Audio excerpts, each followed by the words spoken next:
important and informative, and something that you can rest assured that it will give you a good perspective on things that are about to happen in the coming days.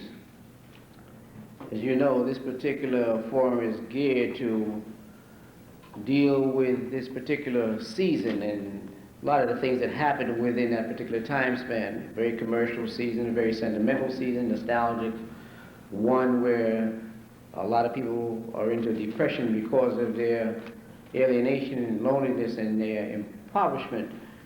But at the same time, there are forces that are afoot who are not intending to deal with those particular dynamics, but intend to maintain the status quo. And we raise the question, is this, 'tis the season to be jolly, dreaming of a white Christmas, and we're looking at Rudolph the repressive rain days, which is sure to come. This evening we're going to look at the criminal justice system, we're going to look at the police, look at the Patrolman Benevolence Association, PBA, as led by Phil Caruso, and we're going to look at the apparatus that's being put in place for the kind of draconian state apparatus that will be more in line with detaining people than trying to do something for them. Yesterday morning on ABC, they were interviewing a criminologist who started to look at the social fabric of this society, and particularly as it pertains to our people. And he was putting forth what is common knowledge now among us, that it costs more to send a young man to prison than it would cost to send him to Harvard. But he added a caveat: to send him to Harvard and give him a Porsche on his graduation. In other words, if because he had actually finished the whole course, the whole curriculum, as much as that sounds, because we talk about Harvard, that his father or mother or the parents or relatives could give him a Porsche automobile as a present, and still it would be not compared to the jail term. In other words, they're willing to spend more money to keep somebody in prison, keep them out of the job market, and keep them marginalized than they are willing to let them compete. Many years ago, Carlos Costa pointed the question out when the Supreme Court decision came in nearly 40 years ago, 39 years ago. And the whole idea was that they were going to raise the educational standards by integration with all deliberate speed. And he asked a question that was very, very, very simple and direct question. And looking at the racism in this country, he asked, do you believe the white man, speaking as the white power structure, is going to educate your child to compete with his? It was a very, very simple question, and no one wanted to really answer it because the answer was so obvious. And what we're doing, talking about this evening, is going to be something that is simply just as obvious. It's going to be about how the state, in its desperation as its declining economy, moves to scapegoat the African and the Latino community, and eventually all other so-called minorities, at least the minorities fall within the configuration of the United States, not minorities if you start talking about the world, because with the African and Asian and even the Latin population, we're talking about people who are a part of the overwhelming majority of the world, but within the confines of the United States, which everybody is now put in a position because of the New World Order to almost defer to.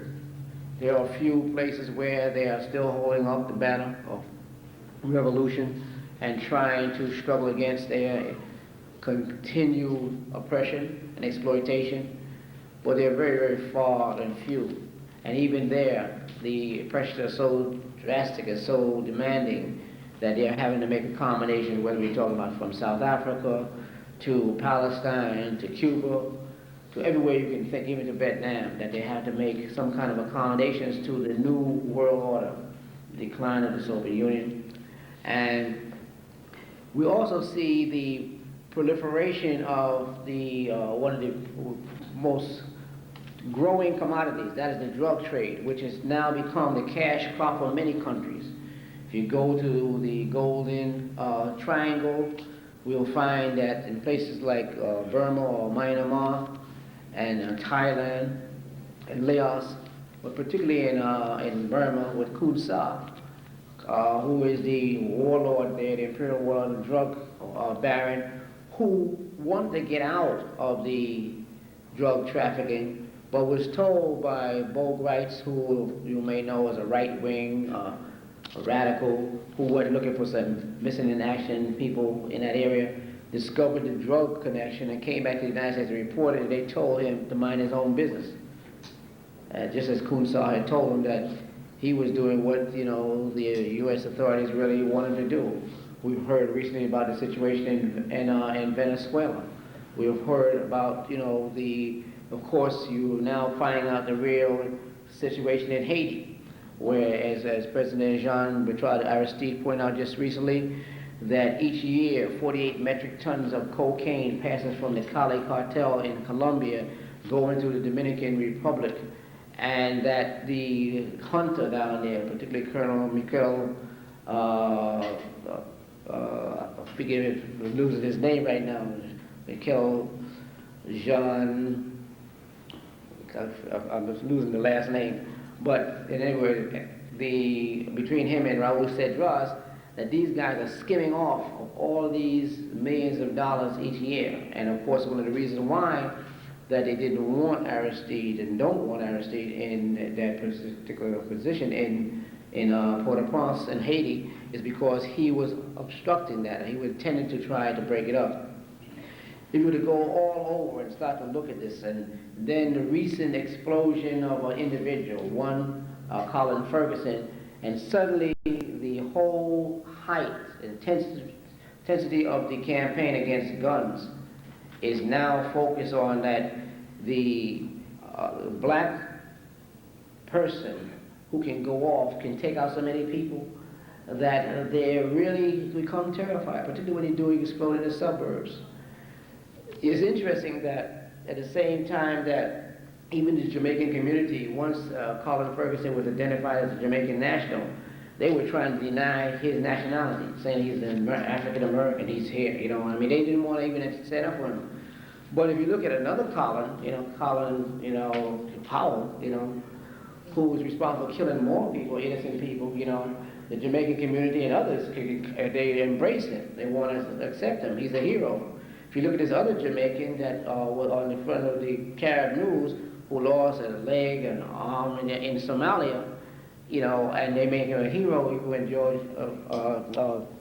you have Bill Clinton there greeting him, and Una Clark there, saying what a great person he is. For what? To go into Somalia, to intervene, to try to brutalize a country or impose their regime on a country that is not in any way in a position to go up against the United States. As a matter of fact, the person there, Adid, was once a person who worked very closely with them. And at the same time, we have a situation now where the United States has been humbled, because the determined people have showed them that whether you like this guy, call him a warlord or what have you, the fact is that you have made him a hero because of you trying to dominate the people, and you didn't understand their nationalism. And now the United States is finding that they're coming out of there as fast than they went in. The new head of the Joint Chiefs of Staff is down there telling people, look, I don't care what the situation is, on March 1st, we out of here, And why? They have not actually solved anything, but the thing is they found some people who were willing to struggle. And they also, early on, had even some drug trafficking in that area. You find all of this going through all over Africa. We find, of course, the good cop, bad cop. We always use sometimes with Michael Dowd. Dowd, who is put up as almost as a unique person. But we know, and Bill Constance is here to tell you, I mean, that the history of this graft and corruption in the police department is nothing new. We know how drugs got in our community. We will deal with that later. We can document that. We also know for a fact that the Michael Dowd and his clique, the graveyard boys, the ones that used to meet in a coffin factory, you know, to plan how they could divide up the money from the cocaine spoils, that these particular guys would still be out here in our neighborhood selling drugs if he had not broken the one covenant that you're not supposed to do, and that is he decided to sell drugs in his own community.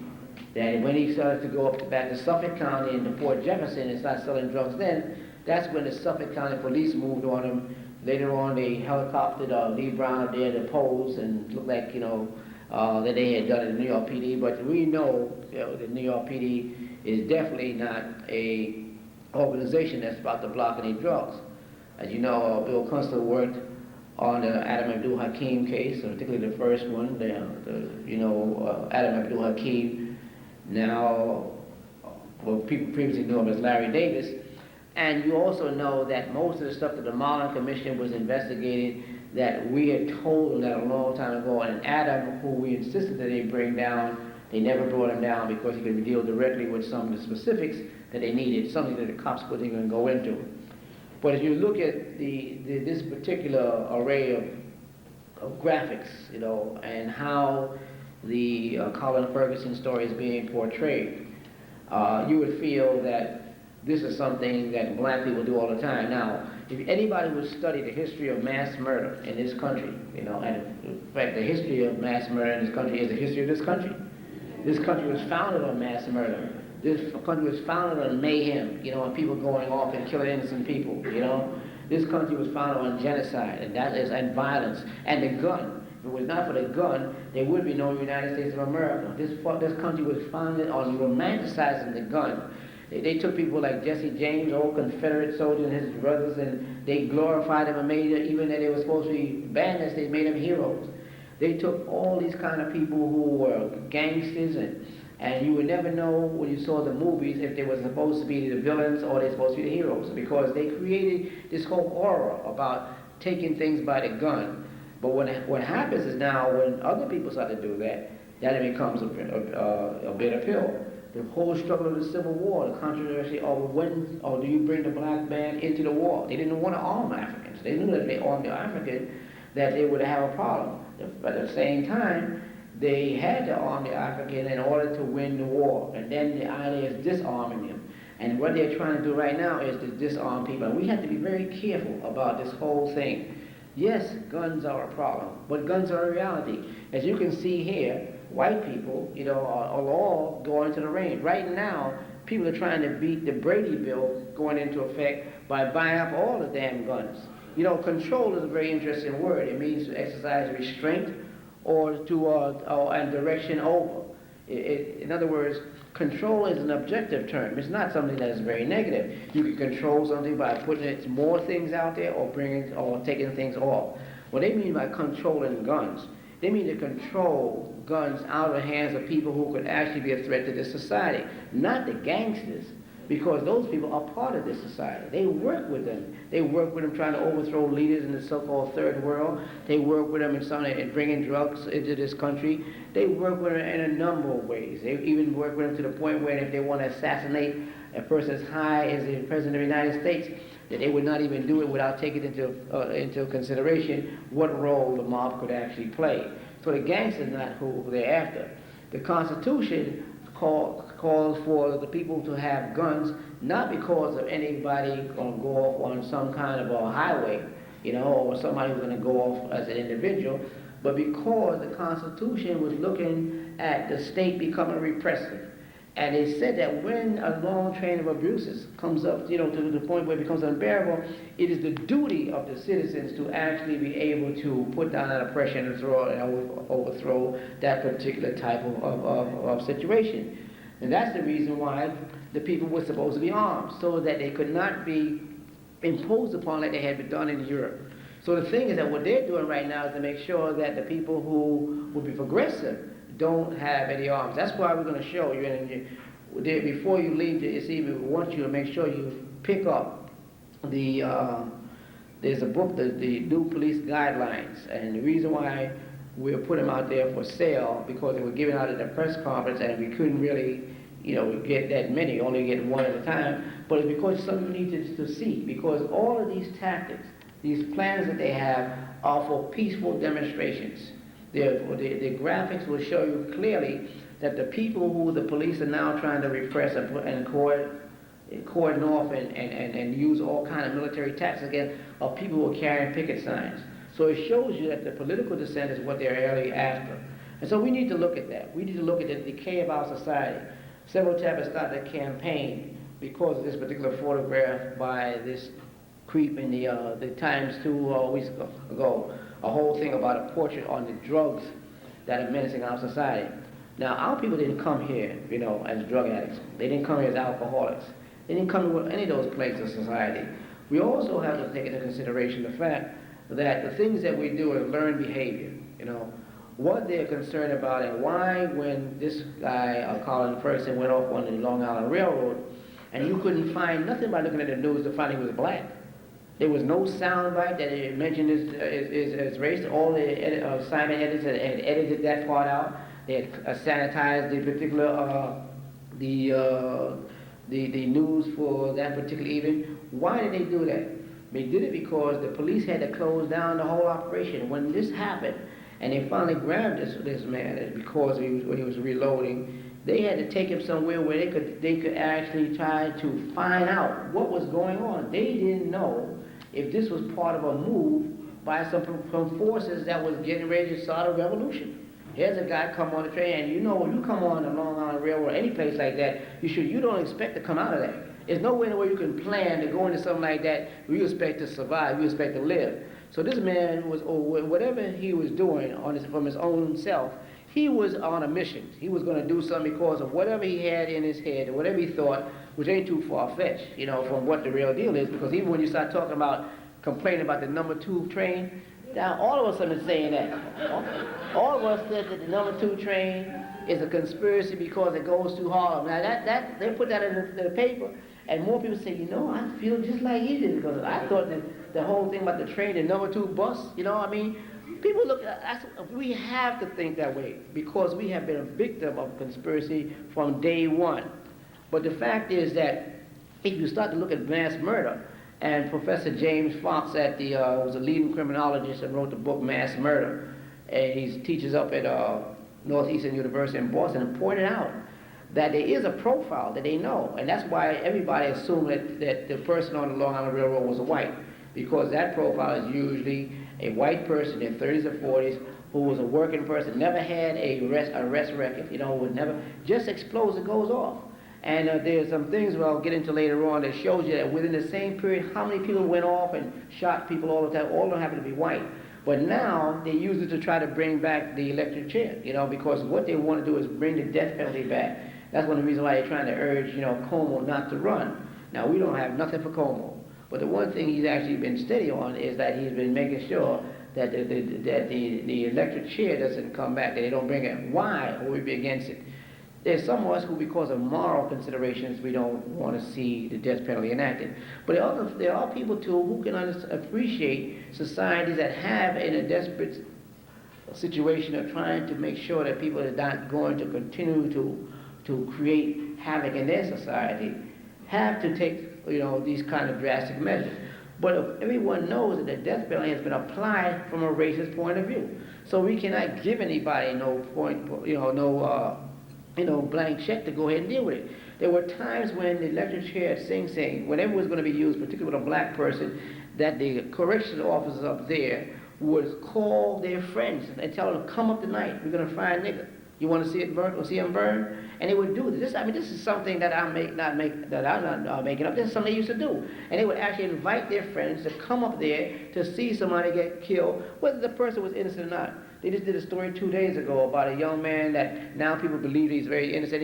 He's up for a murder. and he's detained about, maybe 6 years. The point is that he would have been dead already, but now even the people who were first saying that they thought he was guilty, are now saying the overwhelming, the chances are very sure that he is innocent. The point is that we cannot afford to allow these things to happen. And we see that, just like the people in the range, they are actually all be preparing for some Armageddon or some, the battle of the battle of the twilight of the gods, and all these kind of things they have in their head, these fantasies. And we're supposed to stand by now and not be armed. See, now the fact is that young brothers, they have a problem. The reason why Adam Abdul-Hakim had those guns, because the police gave them the guns to protect their dope. They gave him the drugs to sell, and then they gave him the guns to protect the thing. Now, a lot of these young people, if they're put in the same position, we have to take into consideration, too, that they are not tuned into what their real enemy is. And that's what we want to try and get to this evening.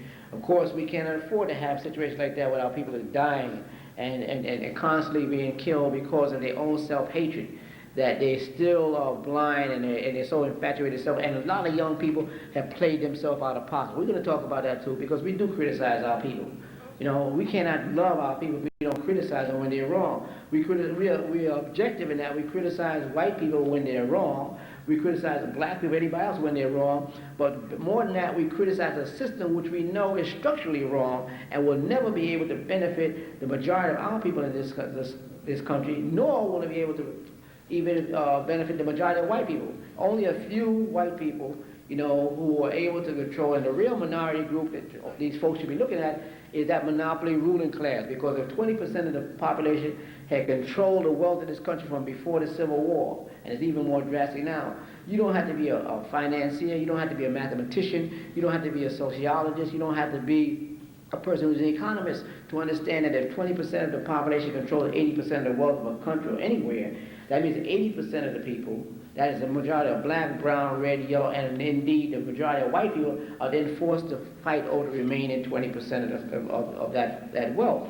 And the reason why the other folks don't want nobody to know that, they want to be able to use race and all these other things to obfuscate the question, is because they are so, as we used to say in the Panthers in the 70s, because of avaricious greed, because they don't want to give something up, and we're moving more and more toward maintaining that position. So that's what we want to talk about this evening, and we want to talk about the role that the police force plays in actually maintaining that, and why it is so dangerous, and why it is important for us to organize and get beyond this metaphysical stuff, get beyond and get on the dialectical trip. You got to actually be dialectical in your approach, because this is a scientific problem.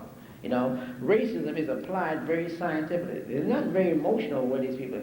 You may see emotional responses, but the people who organize racism are scientific in what they're doing. That's the reason why every time you look around, we always get the short end of the stick, and they always seem to be getting away, and no one ever moves against them, because they know how to pit people against each other. And that's what we want you to understand this evening as we deal with this particular subject of black rage and the coming police state. Because if you may not believe it, you may not want to believe it, but you can rest assured that they are planning something for you. They got something for you. The police out there are even saying they can hardly wait. Somebody said that Giuliani, the word is that when Giuliani takes his hand off the Bible on July the 2nd, he said in the next minute all the squeegee men would be off the street.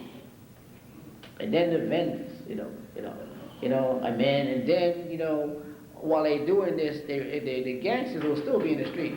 It'll be the revolutionary forces that they're going after, the people who can actually organize a resistance to this and can actually make you understand why it is that you remain in the same condition. And because you can see what they can do. You can be a superstar 1 minute, and you could be a dread person the next. I mean, if Michael Jackson lived in his world of fantasy in Neverland, well, it will be Neverland when they finish with him. Because what they did to him yesterday was something that was reminiscent of slavery. When they actually can strip you down and examine your parts and everything else like that, that you have not heard nothing like that since the days of chattel slavery.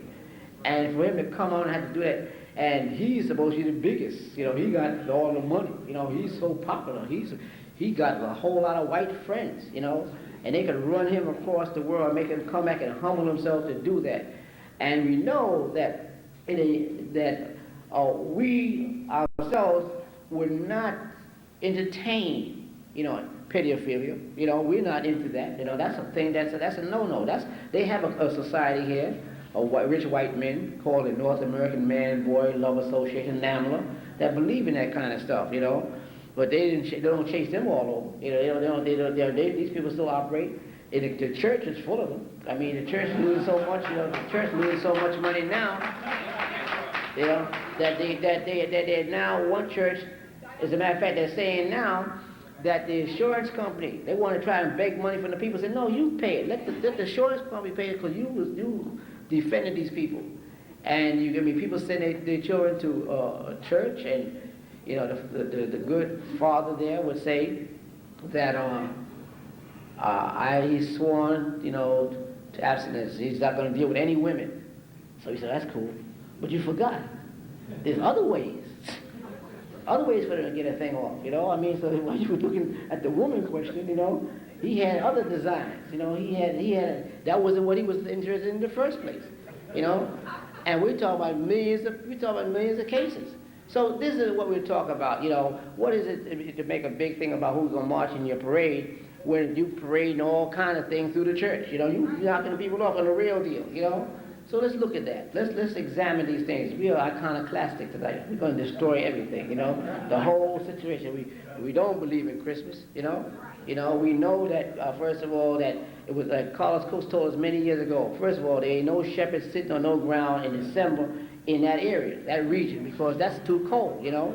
And we said, damn, that's the deal, you know. We know that it's nothing but commercialization. The thing from Thanksgiving all the way to things that where the merchants, the retailers make more money in that one period from Thanksgiving all the way to New Year than they make for the whole year. You know, it's nothing but a game, you know, and even Kwanzaa is now being roped into the market, because any time you can have Africa Pride, a white company that's suing a black group for using the red, black, and green and using the term Africa, say that they got a patent. And they got 4 booths at the Jacob Javits Center. And AT&T, who just cartoon people, black Africans as being monkeys, they got a booth down there. You can't tell me nothing about, you know, Umoja, Kujichaguli, Ujimu, Jamal, Nia, you know, Kumba, and Imani. You don't tell me nothing about no unity. You can't tell me nothing about self-determination. You can't tell me nothing about collective working responsibility or cooperative economics or purpose, you know, or creativity, or you can't tell me nothing about no faith, because you're hustling. The same way that they took the Christian holiday and destroyed it and made it a commercial enterprise is what they're doing to Kwanzaa. And you cannot justify it, you know, unless you say that it was a hustle. Now, if it's a hustle, then you got it. That's bad. Everybody say that, you know. But don't come telling me that it's some cultural thing like that. You know, this country is about game. That's all it's about, game, you know. It's about hustle. And if you want to play the game, they'll let you get down with them. They will allow you to participate. But when you actually start to stand up to this and you don't want to deal with it, and you start to talk about stuff that they don't like, then we got a problem. So that's what we're going to talk about this evening, and we want to give you a chance also to participate.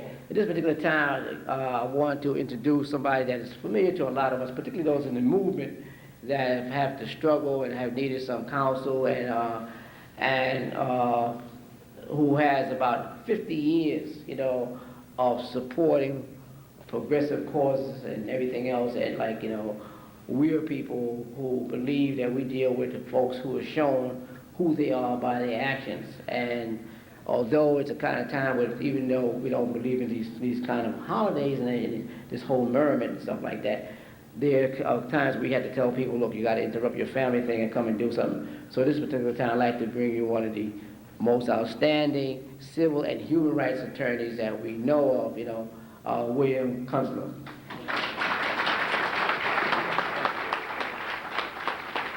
Okay.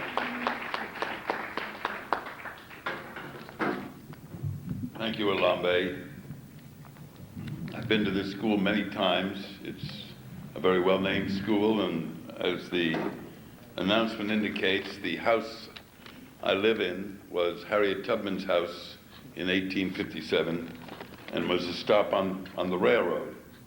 And I learned this from a newspaper clipping in 1857 that two slaves were awaiting transportation up to Auburn, New York, and then over the border into Canada, died when a kerosene lamp went over in the basement where I now have my office. And they were asphyxiated by the fumes. And there was a little article in the New York World of January 1857. That's the only way I knew the history of the house. But the house was in an area in Greenwich Village that used to be a black area. And some of you may remember reading about the Civil War riots in July of 1863, when Irish and German gangs in that area began to hang black people from the lampposts on Carmine Street, Gay Street, and so on, claiming that they were the cause of the Civil War and that therefore they were the cause of these people being drafted into Mr. Lincoln's army. And then they filled in Canal Street. Canal Street used to be a canal. And when they filled in Canal Street, the honkies came over didn't have to worry about the water anymore, came over the street and began to push and push and push. And you know who landed up here when they kept pushing further northward. But in any event, the house is a symbolic house. And what I wanted to talk about tonight was the fact that essentially the criminal justice system, which I have spent 50 years playing around with in one way or another, was denominated a year and a half ago by a judicial commission on the minorities. Governor Cuomo was told that black people didn't believe they got justice in the courts. So he told Judge Wackler, before Judge Wackler had his problems with a stiff pecker, as you know, my father always said that a stiff pecker had no conscience, and that's what happened to Judge Wackler.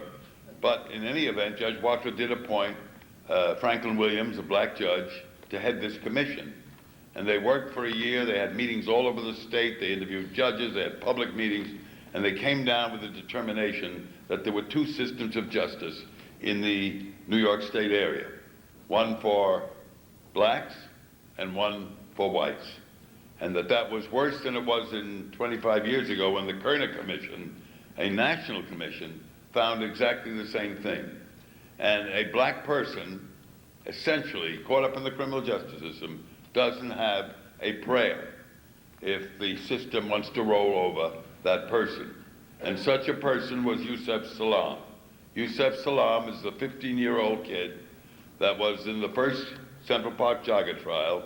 And you know, when a white middle-class woman is assaulted, her name is not released, because the reason they said was that when she went shopping at Bloomingdale's, they would know her name, she would be embarrassed.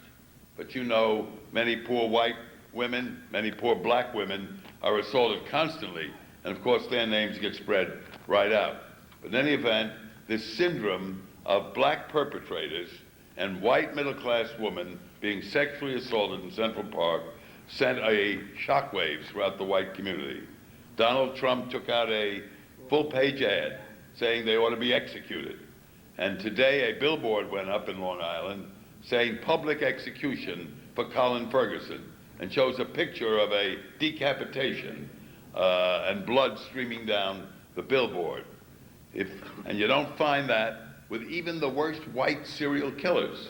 No one gets that crazy. But if it's a black person that kills a white person or in some way injures a white person, and that white person is in the middle class community, you know the Long Island Railroad has two branches, South Shore and North Shore.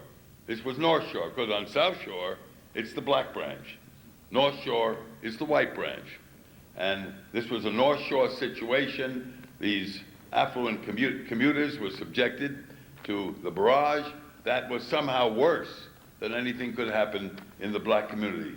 Yusef Salaam was convicted on the basis of a so-called confession made to a white detective in a third-floor room all by himself. No videotape, no audio tape. And he was kept from his mother, who was downstairs. He was kept from his big brother, a United States attorney named David Nocenti, who had come to help him. He was kept from his blood aunt, who was kept downstairs, and her fiancé. And they kept him up there for an hour and a half until the detective had what he wanted. And how did he get it? He told Yusef Salaam that his fingerprints were on the jogger's clothes. Totally untrue. Never happened. No fingerprints on her jogging clothes. But Yusef Salaam was told that in order to prompt him to do something to save himself. And they also told him, essentially, that if he talked to them, he could go back home that night. But of course, that's the last thing in the world they had. So a 15-year-old kid, his birthday is in February. The assault on the jogger was in April, so he was 15 years and maybe 3 months old, was kept up there against all the law of New York State. All of our cases say you cannot do that, not only to a 15-year-old, to a 16-year-old, 17-year-old, and so on, to these juveniles, without having their parents present, or someone to get into them. But Yusef Salaam was kept away. The Court of Appeals last week, in a 5-1 decision, the only black judge, George Bundy Smith, recused himself, wouldn't sit on the case, unfortunately. So 6 whites judged him. One of those 6 whites was a man named Tatone from Staten Island, and he dissented and gave a blistering dissent against what they were doing to Yusef Salaam. And he said, in essence, you're only doing this because of the racist feelings that arose in you because of this particular crime. That if it hadn't been that, you would have come down with the right decision. But of course, the 5 went one way, and the 1 went the other way, and the black judge stayed out of the picture. So that's the situation. And don't think that because you have black judges or Latino judges, it makes a goddamn bit of difference. They are in the system, and the system cannot be reformed internally at all.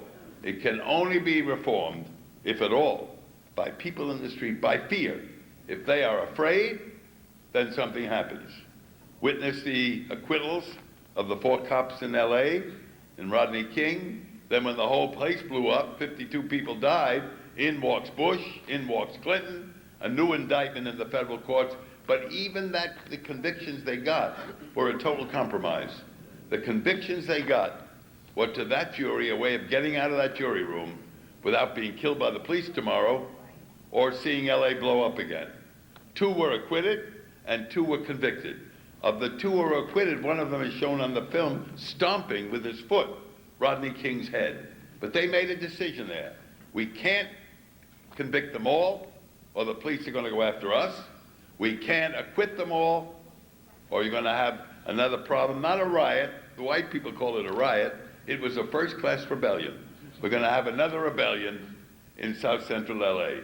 So they cut the melon in half, and they let the guy off who stomped Rodney King's head with his foot, and they took the 2 they thought looked the most guilty. All 4 were just as guilty as each other. But the justice system is created to keep what they consider the savages in their place. They are so afraid of you and what may happen in the righteous rage that's discussed in the pamphlet about this meeting tonight.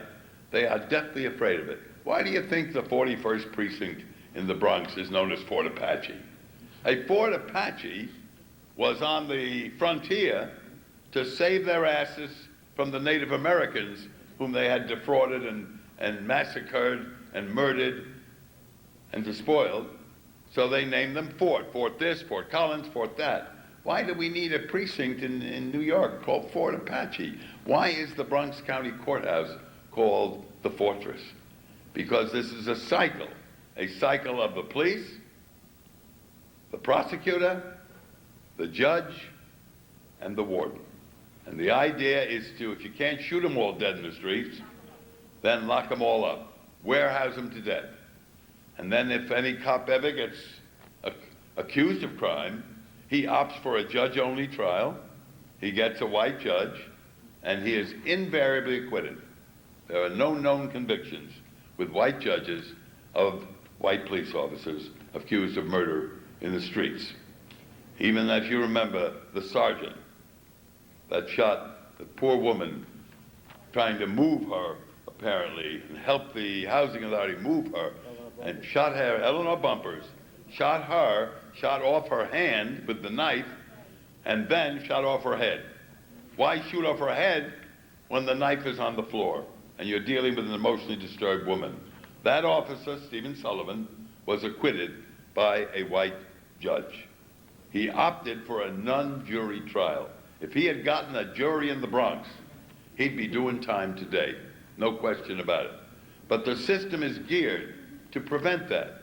We have a provision in our code that if you want, and it doesn't really give you an advantage, which of course it does for these cops, you can opt for a non-jury trial. You don't have to have a jury trial.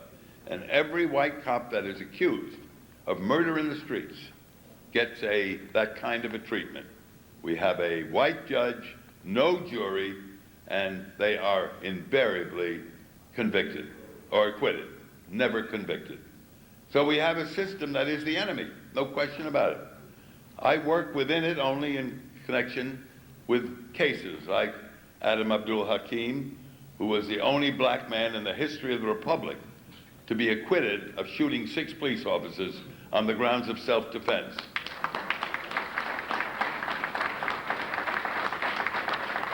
Just yesterday, my paralegal went to see Adam. We have one appeal we have to argue in a couple of months.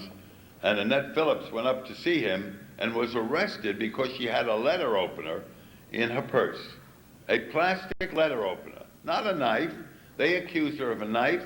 She was released on $500 bail, and she has to go up to be tried in a white-only community for having a knife in her purse while visiting Adam Abdul Hakim. We're going to try to do something about that, but that was only the day before yesterday. But that happens throughout. The system is so geared that it is virtually impossible for any black person in the criminal justice system, unless, there is something going with them that upsets the apple cart, which is very rare, to be acquitted, to get a fair degree of justice in the criminal justice system. It's rotten to the core. And lawyers have to stand up and be counted in this, and many don't. Someone once told me a story that, what is the difference between a lawyer and a spermatozoa? And the answer to this question is that a spermatozoa has 1 chance in 6 million to become a human being. Sorry about that one. But in any event, Elombe mentions my 50 years. I'm hoping to get another 50 years, but I'm not sure. Father Lucas. He's 50. My pastor is here, so I'm in good shape. Get another 50 years, or maybe 5, to do what I have to do. Now, Giuliani is going to be sworn in on the 3rd, I believe? Second, and there's going to be a demonstration down there, and Elombe will give you the details. But who's going to swear him in? Do you know the identity of the person? It's the judge in the Second World Trade Center case, Judge Michael McCasey. That's going to be the person that swears him in, the judge in the second Islamic conspiracy case, which I represent 2. I had 3 for a while, but they took the sheikh away because they said there's a conflict of interest. But the sheikh is too smart for that. He's going to be his own lawyer, and he will be very, very good, believe me. He'll have a legal advisor, and he'll do a fine job. He's going to stand up in front of the jury and say, in Arabic, I have to defend myself, but the judge took away my lawyer. Therefore, I'll have to do the best I can. And the judge is going to say, now, Sheikh Abdul Rahman, don't say that in front of the jury. And the sheikh is going to say, I have to say that in front of the jury. And we'll see what Judge McCasey, the same judge that will swear Giuliani in on the 2nd, is going to say about that. Because you cannot win these cases by just routine criminal trials. That's gone, that's another day, believe me. I learned that in Chicago, Illinois, in the famous Chicago 7 case. You can only win if you take their system, their publicity, their television, their radio, their newspapers, and use them to your advantage. And as you know, I went on Channel 11 about 10 days ago and indicated that I had found out from a lot of evidence that the one who really blew up the World Trade Center was the confidential informant, Salem. And so I said this on the program, and they brought in James Fox, the head of the FBI here, to say that wasn't true. And then he got busted for appearing on the program. And he's going to love the U.S. attorney who turned in his name, you know, in a letter to the judge. The letter was to get me condemned, and then it had a little footnote. Of course, Mr. Fox was on the program too. So when the director, Free, saw that in Washington, he said, well, we got to suspend Mr. Fox, even though he's retiring next week. So it's a ridiculous suspension, but it does blight his record. I don't give a damn about his record, etc. I do like the idea we got rid, even for a brief time, one FBI superior agent. I mean, if I go to my grave tomorrow, that'll be my greatest achievement. In any event, I think all of you know they've had so many surveys now. The greatest cause of death of young black males between, I think, 18 and 22 is homicide. So they shoot them down the streets. They don't give a damn because they will never be prosecuted for it. And if they are, get me my nice white judge. He'll take me out of this. Giuliani is a friend of the white cops, no question about it. You saw him when he did that famous September bit in front of City Hall against the black mayor to incite these animals to storm City Hall. That's your mayor?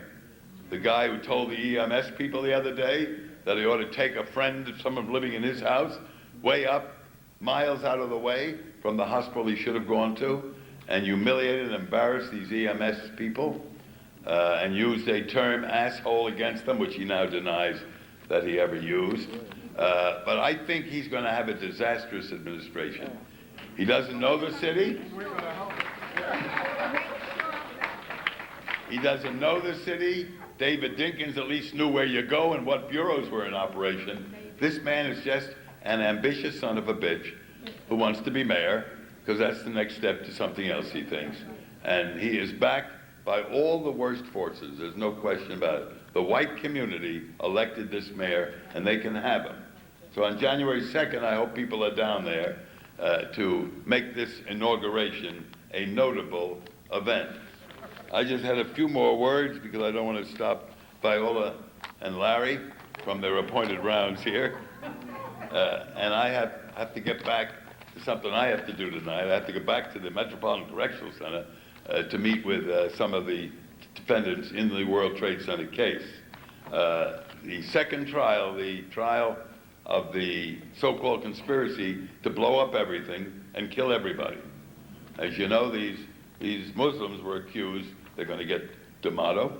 I didn't think that was so bad, but the law says it's bad, right? D'Amato, they were going to kidnap Richard Nixon and Henry Kissinger. Not a bad deal, really, when you think of it. But then the Holland Tunnel, the Lincoln Tunnel, the George Washington Bridge, the Federal Building, the FBI building, the United Nations, that's some conspiracy. These guys didn't have $1,000 between them. And they were going, I think there are maybe more guns in this room, possibly, than they ever had. But these are the people that they say were in this vast conspiracy, all generated by this Salem. And Salem is a fascinating witness. 3 hours after the bombing of the World Trade Center, he entered St. Clair's Hospital with a ringing in his ears, a vertigo.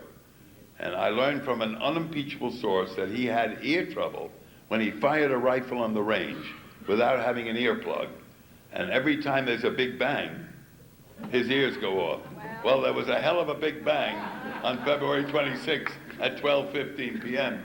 in this city this year. And he checked into St. Clair's Hospital 2 hours and 50 minutes later, was treated for vertigo, a middle ear upset, was released in 3 days, never paid his $3,000 bill because the FBI hadn't started the money again. Now he's going to get $1 million to $1.5 million to testify at the trial. And it's going to be a great day when that man mounts the stand. I hope all of you are in the audience. People should go down and see, because the justice against Muslim people is justice against blacks, is justice against Japanese Americans, is justice against the old communist parties, socialists, etc., etc. Every period of time we need new enemies in this country. It's the Islamic people for this period. You'll be back again next year, so don't worry, they haven't forgotten. But for this year, it's Islamic people, And as you know, many of the defendants are black, as well as Islamic. So they're getting two for the price of one in that situation. So I hope when it starts, we see you down there. You're going to see a hell of a trial, and we're going to try to make it into what it should be, and is, a political trial. These things are not routine criminal cases. They are political. They're either against political people, or the government has something to gain from it. And you know the government will resort to anything to win these cases.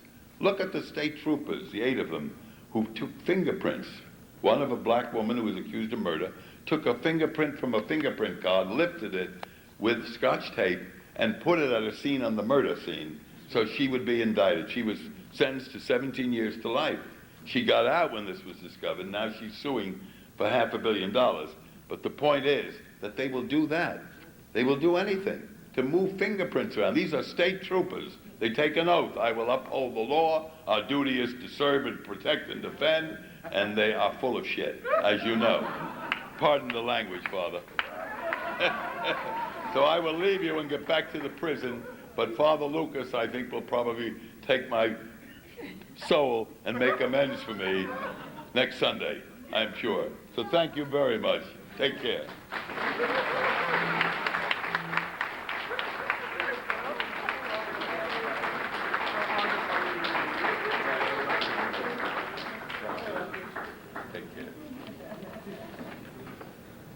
Thank you very much, Bill Kunstler. You know, when Bill was talking before about the Los Angeles case, as you see up on this board here, we also have, you see Daryl Gates. And you see this emblem here, and you see this here. On this, your left, you'll see a eagle with a thunderbolt. And you'll see the American White Separatists. That's their emblem, that's their card. And they're in Garden Grove, California. And their motto is, America's security is racial purity. Now, this other decal is the Los Angeles Police Department. And on that particular decal, you also see an eagle with a thunderbolt. And the Special Weapons and Tactics, which of course you know is a SWAT team. You'll see underneath there a little banner, and one it says 41, then it says SWAT 54. Now, you know, when people look at these things, they don't have any idea what it is, but, you know, our representative in the Los Angeles branch of the Patrice Lumumba Coalition, Ron Wilkins, was the one that decoded this for me. Because what it is that the 41 that you see on that little, on the left-hand side of the banner, indicates the address of 41st and Central when they swooped down to the Black Panther headquarters in 1969, and when Geronimo Pratt and 12 other Panthers were defending it. And it became known as the Panther 13 case, you know. So they thought enough about to put that down because this is where they trapped up, you know, and put some heat on Geronimo and the Panthers. And the 54 on the other side identifies the building that was occupied by the Symbionese Liberation Army with Cinque, when he, of course, you remember when they took off Patty Hearst, and that building is located at 54th and Compton. Now, that they would have, you know, they could get away with putting that on their patch. And no one even goes around saying, well, what does this mean? You know, I mean, just put it there, but it shows you where their mind is. So you can understand why, you know, people had a hard time in, you know, in South Central when this whole thing blew up. When the whole idea of Rodney King moving along, you know, minding his business, zooming through the streets. Just mind his business. That's what people do in California. A lot of folks, you know. But when these guys came out and then put that beat on, if it had not been for somebody videotaping this thing, he would just have been another dude you never heard of with a whole lot of knots on his head or be dead. But the fact is that in this society too, it's very interesting because if you become a victim, you become known overnight. Rodney King was then later on projected on, trying to cool things out on the front of a magazine, talk about, can't we all get along, So now he was a philosopher, He went from a victim to a philosopher, But the point is that it shows you what the media could do, It shows you what can happen in the society that the media will play up what they want. Now that had to be played up. I'm not putting it down. I'm not really trying to knock it. Just trying to show you how the media can make a person who had not done anything, which is a victim, becomes an internationally renowned personality. Just like Colin Ferguson. He's now known everywhere. I mean, if he wanted something now, books and all kind of reviews would come on in, but they're not going to allow that to happen. And meanwhile, Charlie Manson and Guns N' Roses, or those people, they tried to hook up some kind of deal to make sure they had to intervene there. Here's a man that's doing the most macabre crimes in the history of this country.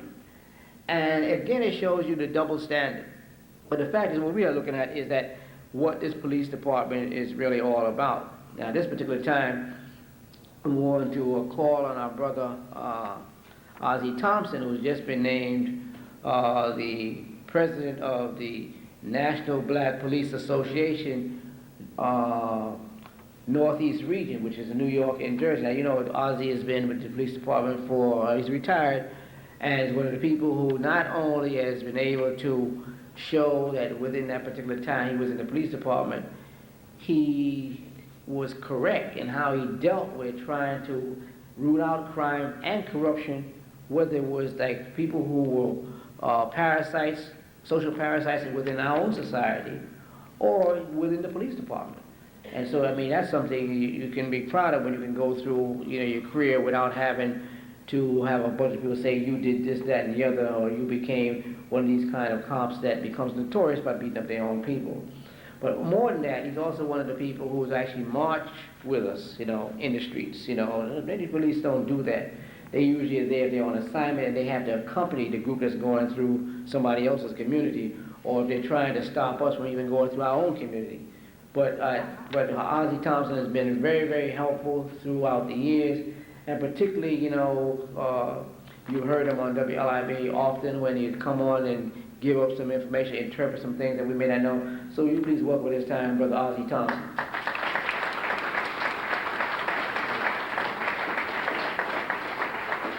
What? No, you don't get no kiss. I don't want to. Hotep. Praise be to Allah. Glad to see everybody here. And Elombe informed me to come and speak to the brothers and sisters. I didn't know I was going to have such a consular before me and a Lucas following me up. It's going to be kind of rough. So I said to myself, what am I supposed to do? Only one thing I'm supposed to do, and that's to tell the truth.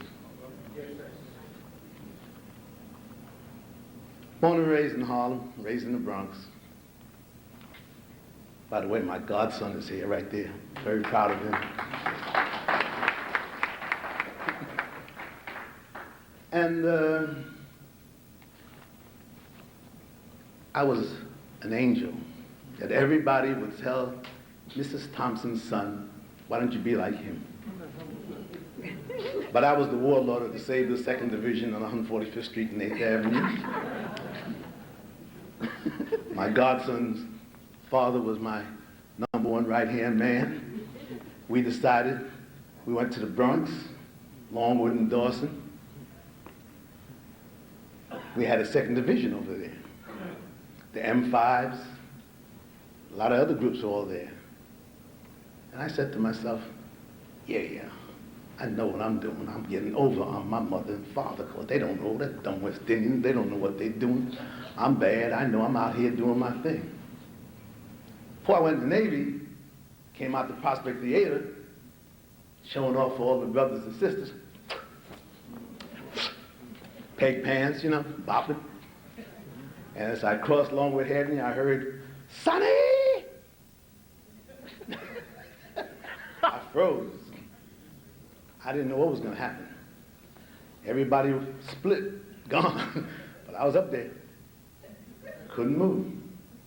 Went over, my mother looked at me and said, continue smoking. I know you smoke. I've been checking your pockets a long time ago. I said, I don't know, think she's slick. Think she's getting over. Put the cigarette out, got out the next day on Dawson Street. What's wrong, man? Light up the cigarettes. What's wrong? Y'all can't smoke? Don't you know what's happening? They looked at me and said, man, you're gonna let everybody see it. My mother said we should be like you. That's right. Because I can smoke. I'm down. Never stole anything. Got arrested. Somebody stole a pocketbook on Simpson Street near Intonvale and Westchester. And I'm, Mom told me to get home. I'm booking. I booked around the corner and ran right into the man. Grabbed me, pulled me on the side. I said, yes, sir. He said, what's your name? Ozzie Thompson. Where do you live? 920 Longwood Avenue. He said, all right, sit over here. I sat. Never said a word to him. Didn't give him no explanation. Didn't give him anything. The worst experience in my life was to get up that day and walk into the courthouse and look at my mother. Right in the court, she beat the hell out of me. She didn't play. Knocking me right down. She said, I don't care if you're innocent, I don't care if you're guilty. You had no business being where I told you not to be. Boom. I said, damn, that's wrong too. That's the old days. That's back in the day. So I didn't say nothing. I got out of there, got away. I'm just giving you a little history, please. And I split. Went in the Navy, come back. Met a young lady when my mother sent me away because on Hewitt Place, I got stopped one day when I had some numbers and stuff in my pocket, and I was hustling. And when the cop said to me, can you stand a search? Nope. So they took everything that I had, and my mother decided to get rid of me and sent me down to the islands where I met my wife. And I had a couple of children, came back, decided, well, I gotta do something for a living, going back with the gangs. But it just so happened, on those days, see, you gotta remember, when you moved from Harlem into the Bronx, you moved into a farm. It's a different world up in the Bronx. The only place that was, besides Longwood Avenue, was Prospect Avenue, where they had trees, and you could walk up and down, you know, promenade like we did on 7th Avenue. You didn't have those days. Father Lucas was born around that time, you know, so we know where it's going, because that's way back then. So, here I come back from overseas, get with the gang, and decided to go, you know where they got Bruckner Boulevard Expressway now? Well, there wasn't no Bruckner Boulevard Expressway. And as we went over there, we said, we're gonna get these Italian and these boys over there and whip their behind. And they were waiting with us with the lights out and everything. And when we crossed over Southern Boulevard, the lights came on and we booked back to where we come from. And I'm standing on a corner when 2 bullets went over my head, and I said, this ain't for me. This is not for me. Because what people don't know or realize or not, you're talking about guns. I'm not saying the type of ammunition they have today, but in my day we had guns. We had guns, we had zip guns, but we also had guns. We used to have BB shots and shoot at the cats in the yard and use our guns, you know. So I decided I needed a job. I was paying $19.59, Father Lucas. Was paying $4,000 a year. But it meant that I could feed the children. I gave up smoking, because I couldn't afford it with $4,000 a year. And went to the academy. And in the academy, I was brainwashed. The same films they have today, they had in '59. The only one they show you who's a criminal is us. Every film that they show you is us. Everything you do is us. So I don't care where you come from, you get brainwashed. So I was trying to figure out, what am I going to do? I got brainwashed. As I come out the academy, they put me on 145th Street. And I had my blue uniform on with military collars, had my gun with a white pearl handle, And if you walk by and look cross-eyed, I got you. One day I hit Atlantic Avenue and somebody tapped me on my shoulder and I turned around and this little woman was standing there. And she said, let me tell you one damn thing. These are your people, and if you don't treat them right, I'm going to bust your behind here in the street. I said, Mom, I'm in uniform. You can't talk to me. You shut up. Boom! In uniform. She slapped me. She said, you will treat the people right or take it off the damn uniform. I said, well, listen, I'm going to have to do what I have to do.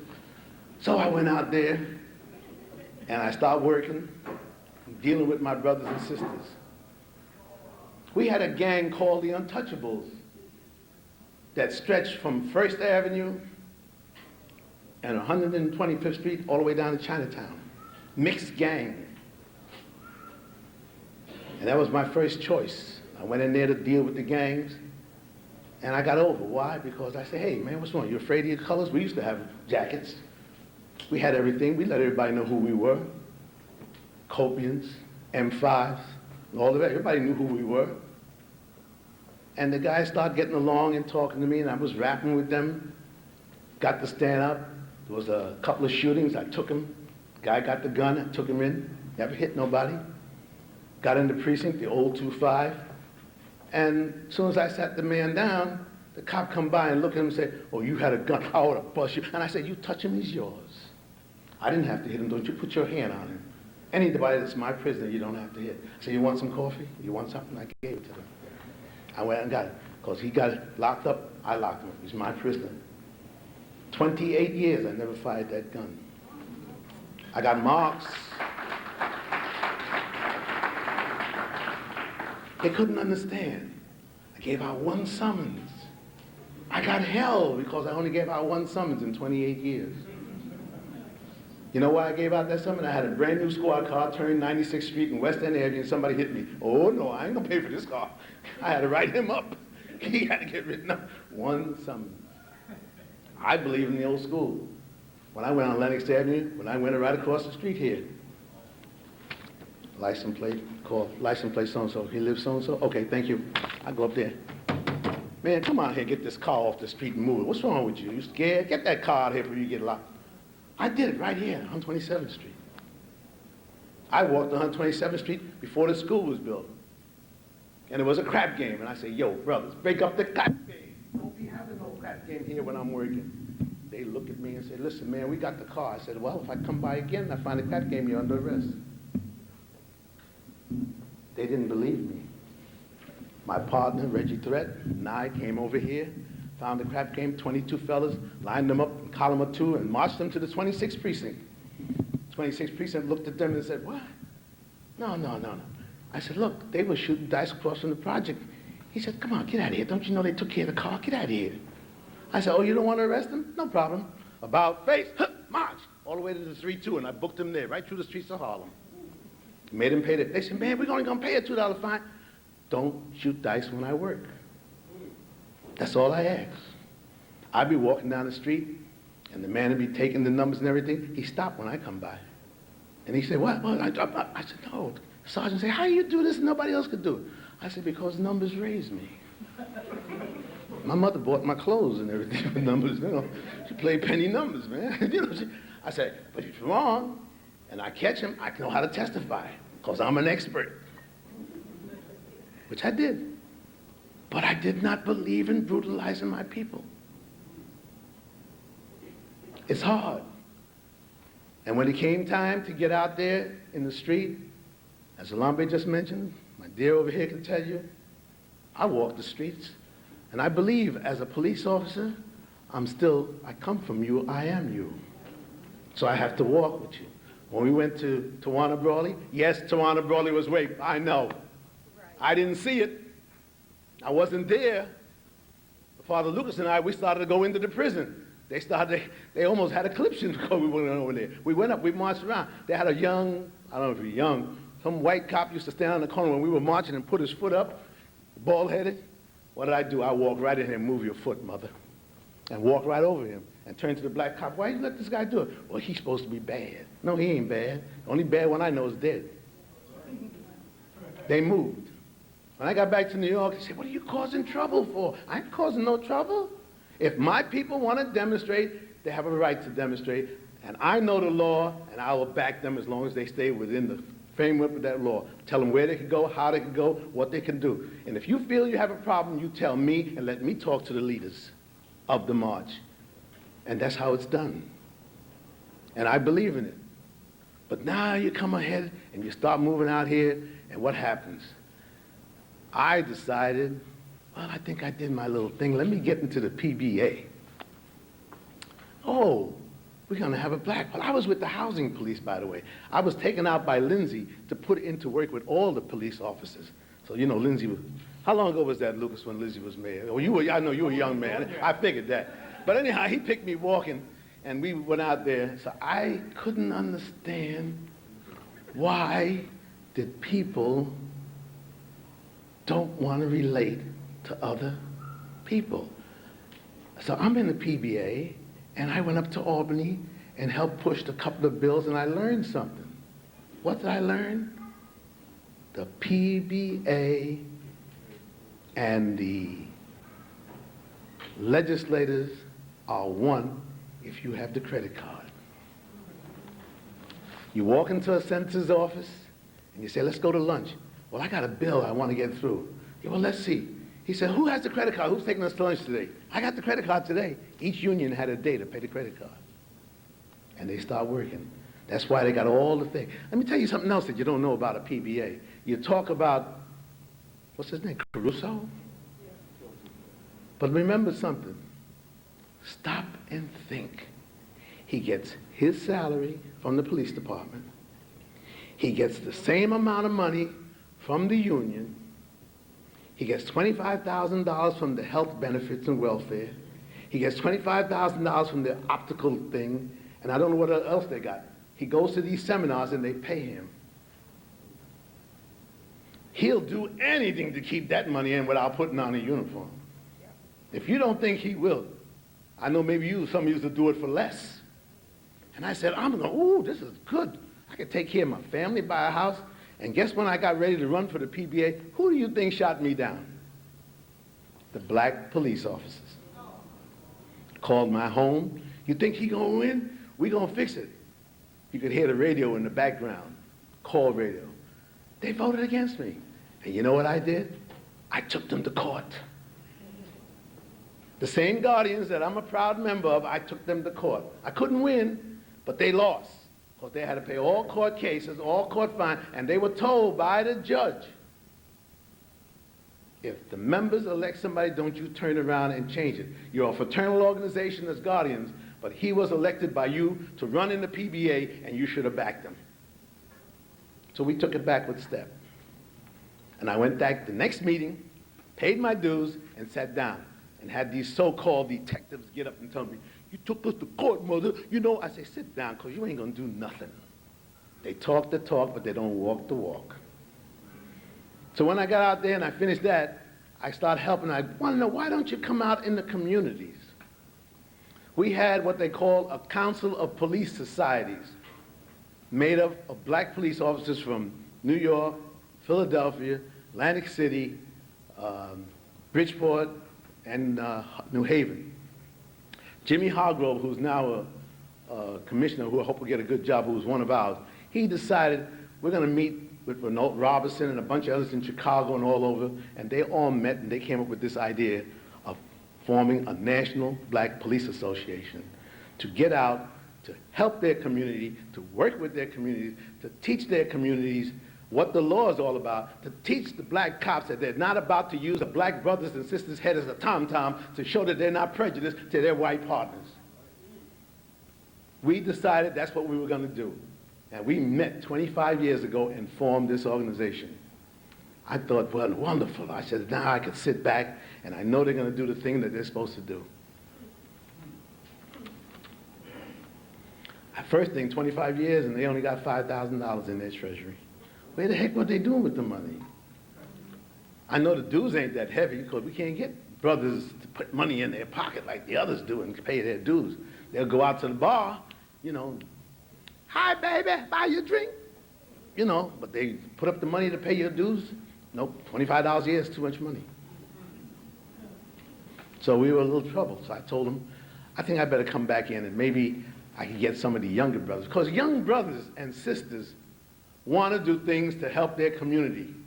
But the young brothers and sisters are so brainwashed from the academy that when they come out, they want to go out, they want to do something, and here come, man, don't hang out with them guardians. What's wrong with you, man? They don't do nothing, man. They want to party and go on boat rides and have dinner dances. They ain't going to do nothing to help it. That same one is shacking up with somebody else's wife. That same one is going to go out there as soon as you see somebody doing something, he's going to be the first one want to hit you. He's going to be the first one want to bop you upside your head. He's going to be the first one want to do anything. And then as soon as he gets in trouble, the PBA, the white one, say, you did that to your people?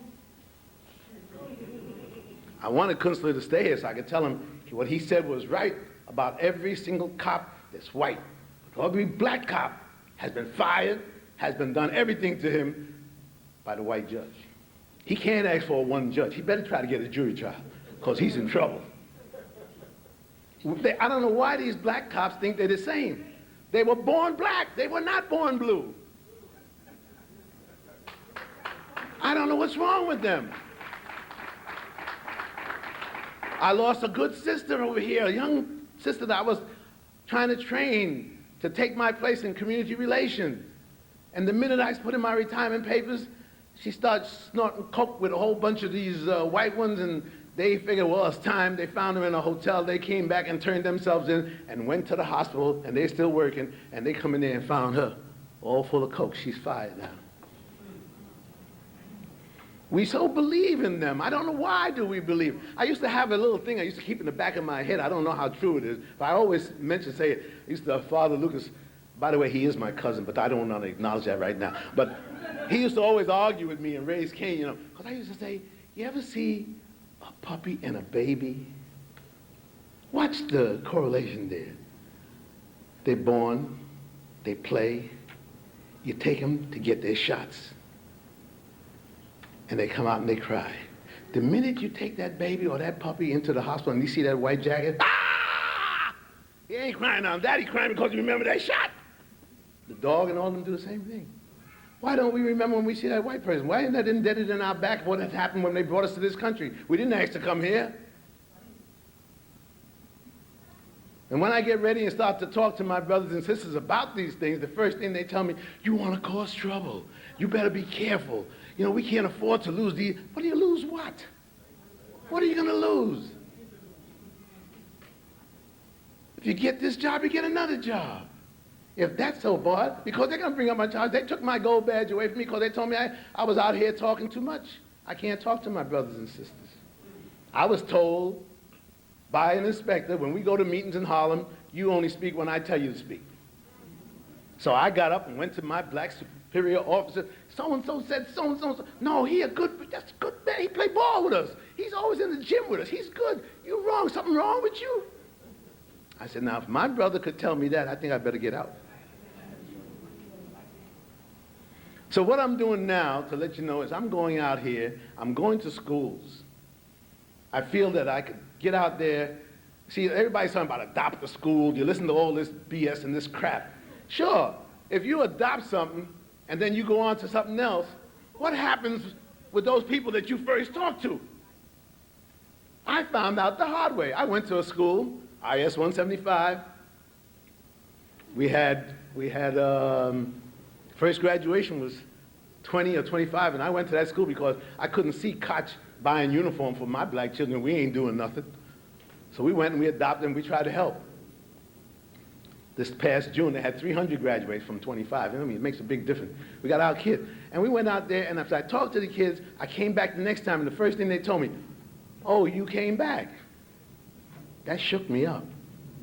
Kids telling me, oh, I came back. Most of the kids in IS 75 come from broken homes. They have no fathers. They have nothing. So I decided, when I started to run for this National Black Police, and I'm going up, I take care of now black police officers from New Jersey, New York, Massachusetts, Connecticut, New Hampshire, Mount Vernon. And I already told them all, I'm coming up, and I want to see you into the schools talking. Stop glorifying these young hoodlums out in the street. How about the kids that are never in trouble, going to school, bringing marks, and nobody ever says anything good about them? I think it's time that we start talking about our kids who are doing. We got the smartest kids in the world right here in New York City and anywhere else. We got some youths that'll make you go to shame. But we don't want to utilize it. We'll show us shame. Why do we hate each other so much? We got to stop this. We must get out there, and I've given my life. I've been out here now. I'm in my 60s. 61, Father, watch it. I'm in my 60s. You hear what he said? Cursing. Can you imagine that cursing? And I want you to know, I'm going to go out, I'm going to walk the walk, and I'm going to talk the talk, because I believe in one thing.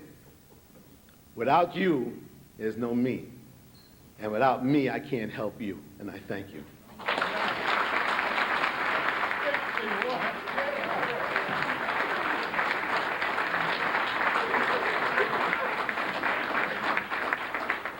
Thank you very much, Brother Ozzy.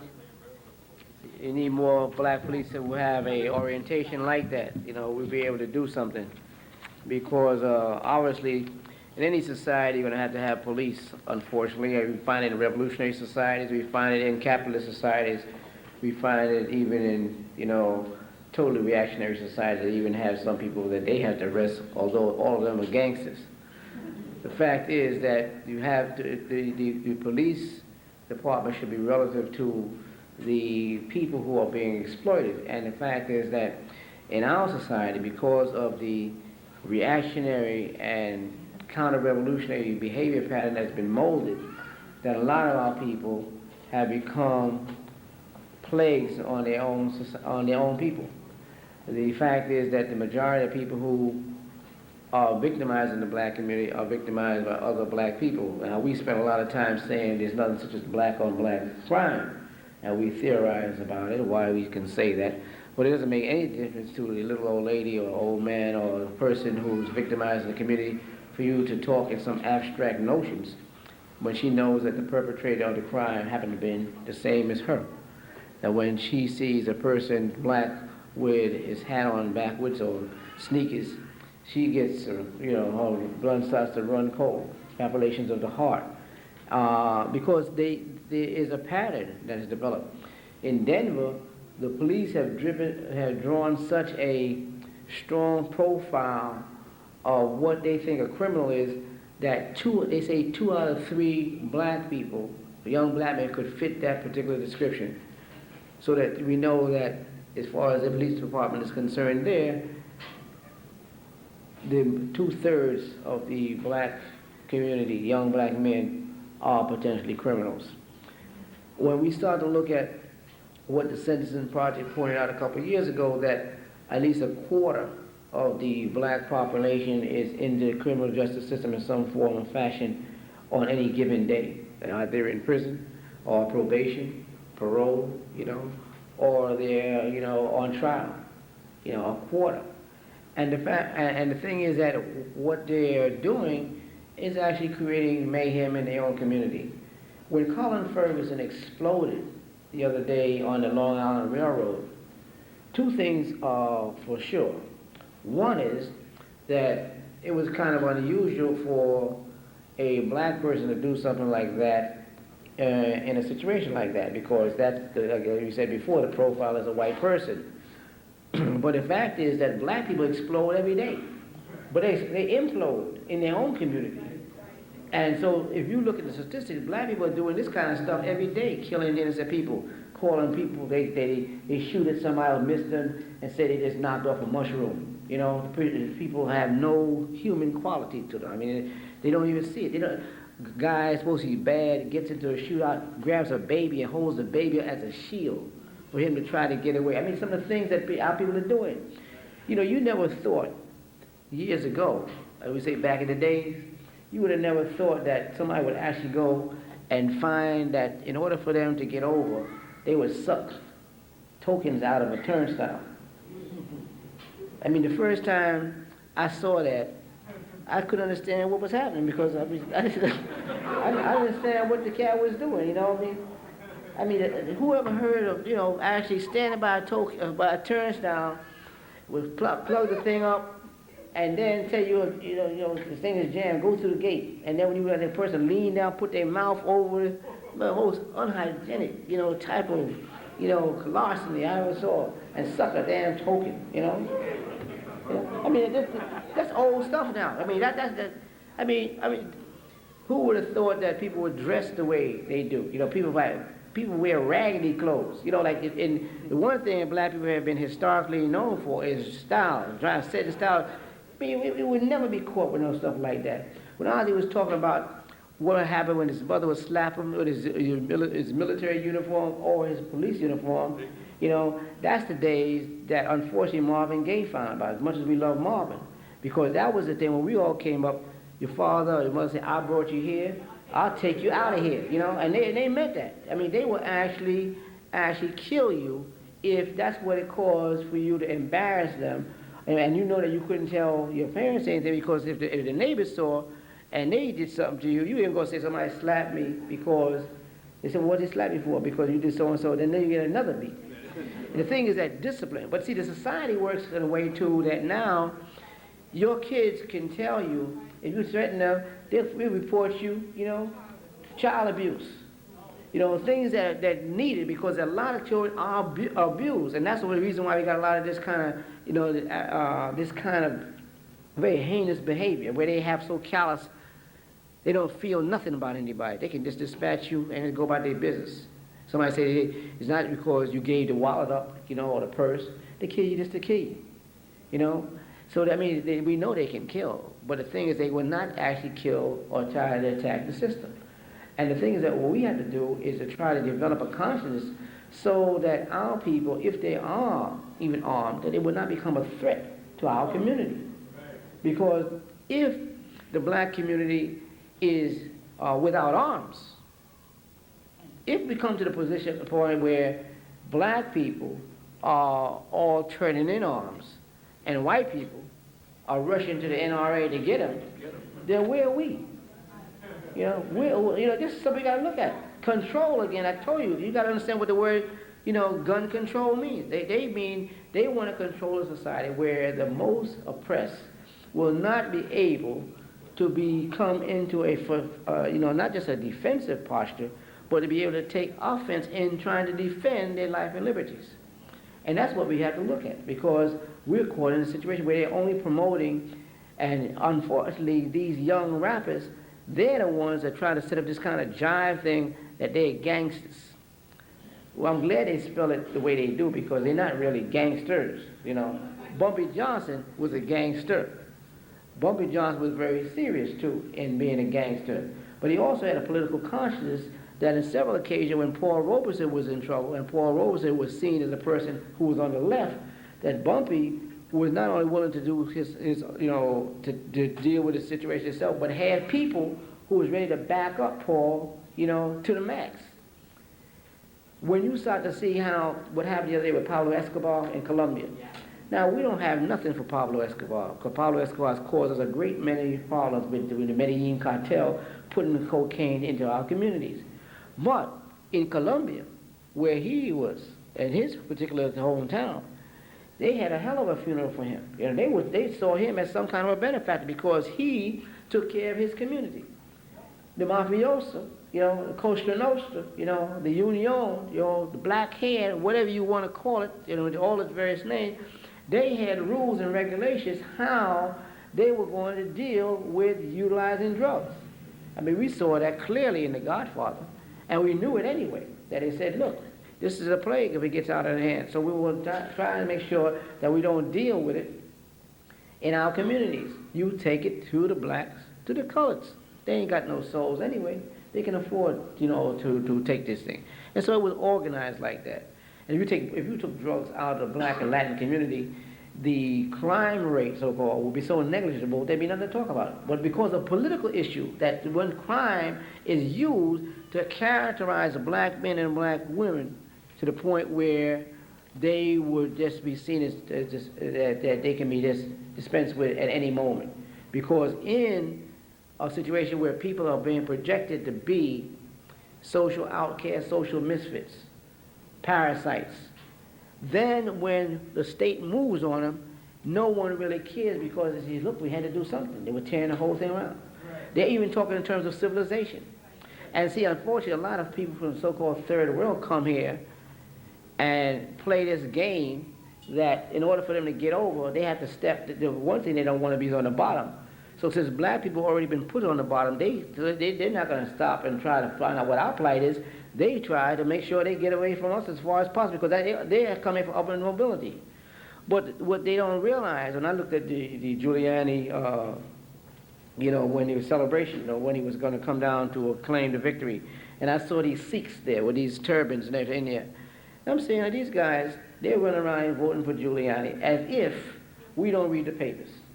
As if we don't know that India, that Hindu is fighting Muslim and Punjabi and all that. It's going on all the time. That the disparity of wealth in India is worse than it is even here between the people who are Rajas, the Maharajas, and the people who are just at the power. That one of the things they're talking about now is that New York has become the new Calcutta. The Time magazine has run that, the Post, when they came up with Giuliani, they said because New York has become the new Calcutta. Time magazine earlier this year called New York being the Calcutta on the Hudson.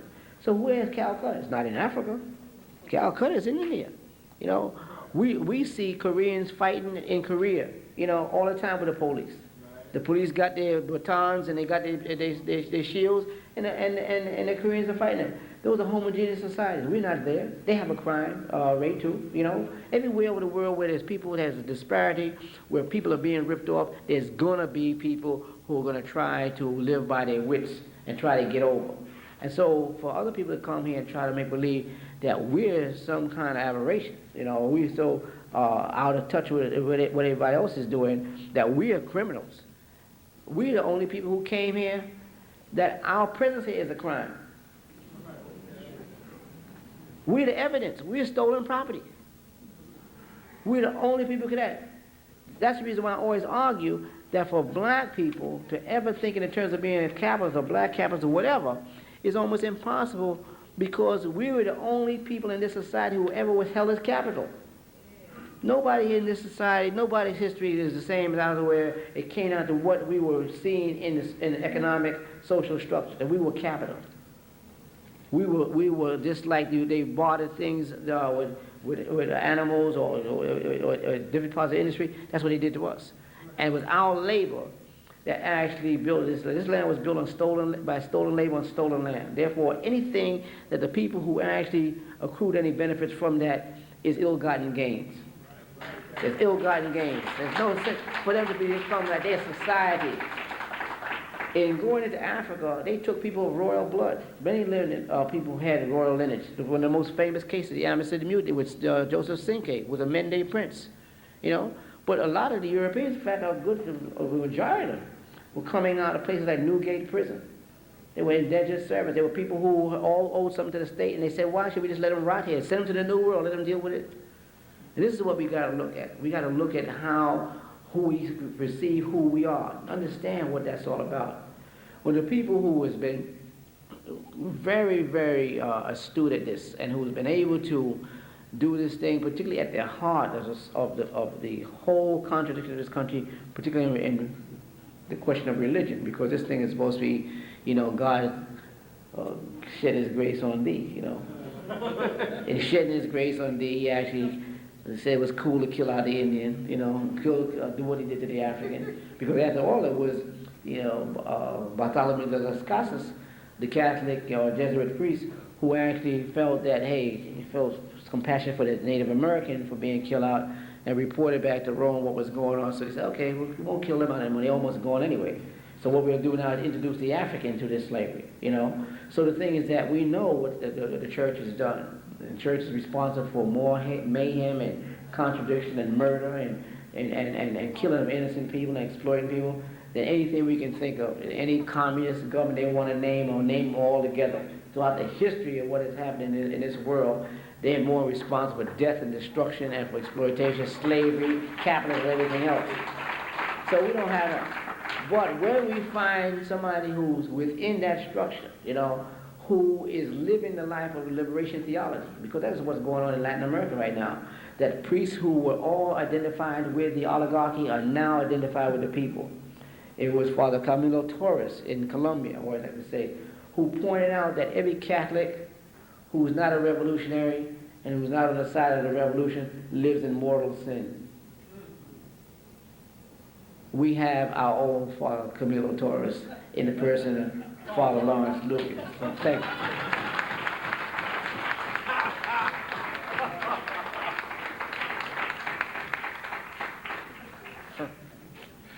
Thank you.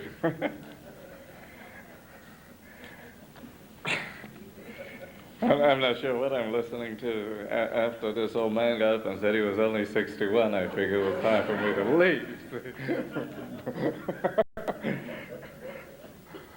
This evening, I want to approach, after it's been so wonderfully done, to try to approach this thing from somewhat of a different perspective. I kind of chuckle sometimes when folks don't really go below the surface of things and look and see what's really happening. I heard a program this morning on a station in which someone spoke about the background of Christmas and so forth, and just wrote a book, Should Africans Celebrate Christmas? The unfortunate thing is that very often we have been misled into a confusion because we either don't have time or don't have the interest to do our homework. And just as today what passes for Christianity is simply whiteianity, and nobody knows the difference because they haven't done their homework, so to identify, I don't mind anybody knocking down this crap about Santa Claus, black or white, because it's still part of the capitalistic empire. There is nonsense about birthday of someone whom we don't know the year, the month, or the day on which he was born, and that kind of stuff.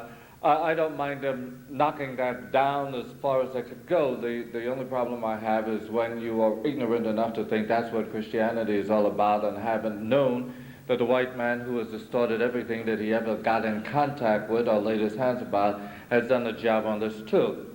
So that instead of dealing with what we believe, that God became a human being in the person of a strong African revolutionary brother, not in order to give gifts to children or adults for that matter, not in order to, instead of come all you faithful, come all you suckers to the stores, let us separate you fools from your money, and all that kind of crap.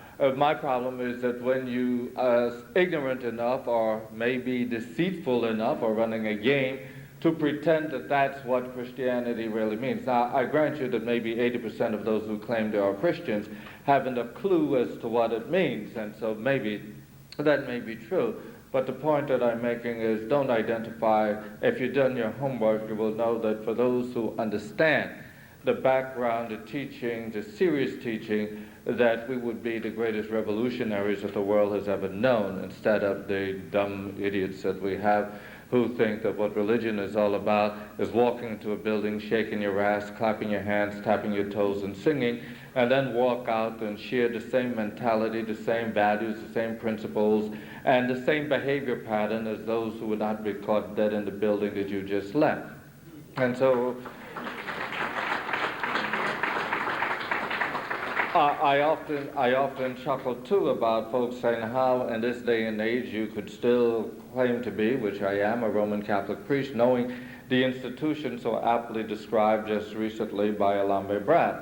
And of course, many do not understand the distinction between the fundamental serious teachings, which very few of us get, and which they couldn't do anything to me because I know more about it than perhaps the Pope if you look at his behavior.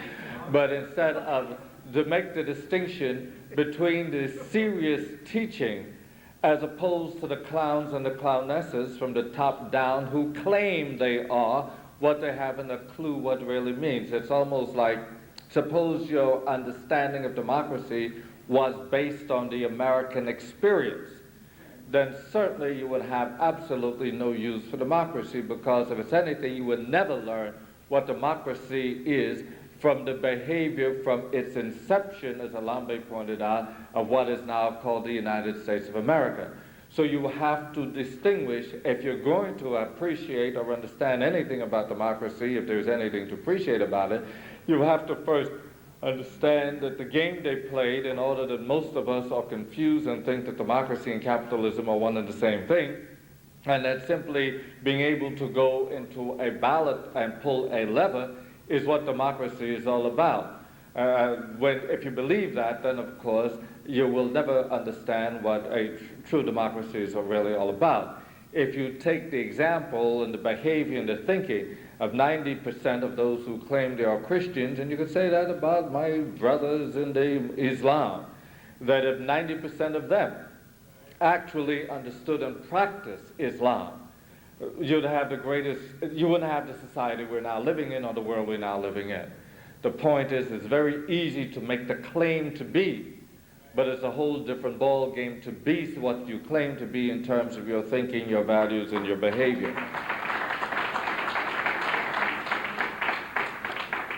I want to begin by first giving a quick thing about the Giuliani factor, because that that gentleman will be sworn in on January 2nd as mayor of the city here of New York. New York. What one has to understand, of course, is that while you say one monkey doesn't control the parade, when you're talking about a monkey that occupies an office that can affect the lives of millions of people, then it's rather stupid to say it doesn't matter who's in there, unless you don't have any brains. It does matter. And maybe sometimes the matter may be simply the question between choosing one who is going to ignore you as opposed to choosing one who's going to chop off your head. And I think that was probably what we saw in the last election, which was simply an election of race. While folks were running around talking about Democrats who voted Republican, that's a lot of BS. It's a question of white people choosing the white Republican Party as the last bastion of white supremacy in a city which in less than 10 years, if you follow the demographics, is going to be a majority of people of color. And then how do a minority continue to exercise control, power, and exploitation over a majority of people? Of course, it's by the use of the police or the military, and both. And therefore, it was no great surprise to find the incestuous marriage between Rudolph Giuliani and Filthy Phil Caruso, or the PBA, because they both go hand in hand. The only way in which a minority is going to continue to control the majority is by use of the force of arms. And it's extremely important then that we don't get trapped in the bag when people talk about racism, that we confuse that with racial hatred and prejudice. Racial hatred and prejudice are bad enough, but don't let them confuse. When we talk about racism, we're talking about the exercise of power, the exercise of control, the exercise of privilege on the basis of race. We're not talking primarily or exclusively about who hates whom. As long as black folks are in a position to accept, and many of them do and wouldn't leave home without it, to accept the fact that to be white, that doesn't mean each and every white person, but it means that you have a society and a world order, if you will, in which a minority of people, on the basis of arms and weaponry, continue to exercise power, control, domination, exploitation, and privilege on the basis of race. It is not too surprising. In fact, why would anyone be surprised, for example, when you find in a community like Crown Heights in Brooklyn, where one group of people could thrash a police station, could injure 40 of the animals from inside, and not one of them got a DAT, much less be arrested. That is power. When you talk about a community where for over 20 years, 2 to 3 million people have on Labor Day been parading and exercising their rights, that now in 1994, when the so-called Caribbean, but it's really an African Day parade, is going to clash with a Jewish feast, in which no more than 10,000, in fact, that's a very generous figure, it's nearer to 6 or 7, when the police commissioner of the city of New York could ask 3 million people, could you change your day in order to appease 6,000 people. That's power, that's privilege, and that's really what it's all about.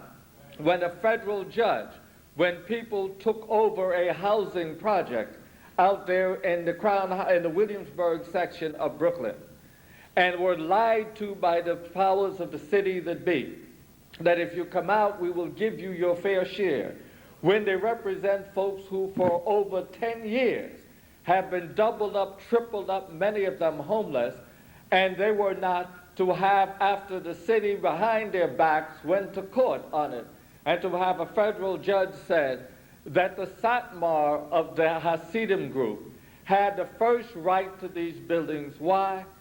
Because they needed to be in a building after they wrecked the old one. They want now the blacks and Latinos to move into the old one while they occupy the new one, and on the basis of we have to be near our synagogue because we are not able to take public transportation on the Sabbath. Could you imagine any one of us here talk about church and state separation, which is a joke? Could you imagine any one of us demanding to move in a particular project because we want to be close to our masjid or our church or our temple because we're not allowed to take public? They'd look at you and say, man, you're crazy. We'd be candidates for Bellevue. This is what you talk about, privilege, the exercise of power and control on the basis of race. And don't let anyone jive you in terms of what we're really dealing with in this city is racial hatred and racial, we have enough of that, but that's not what the heart of the problem is. And if they brainwash you that that's what the heart of the problem is, then you think you could solve it by a couple of jive-ass preachers sitting down eating cheese sandwiches with some rabbis, or having some black kids play basketball with some Jewish kids, and that's how we're going to solve the problem. That's a lot of pure, unadulterated bullshit. It's simply a subterfuge in which you could avoid dealing with the heart of the issue, namely the exercise of power, control, and privilege on the basis of race. It was not too surprising then that Giuliani, if you look at his appointees, one should not be surprised.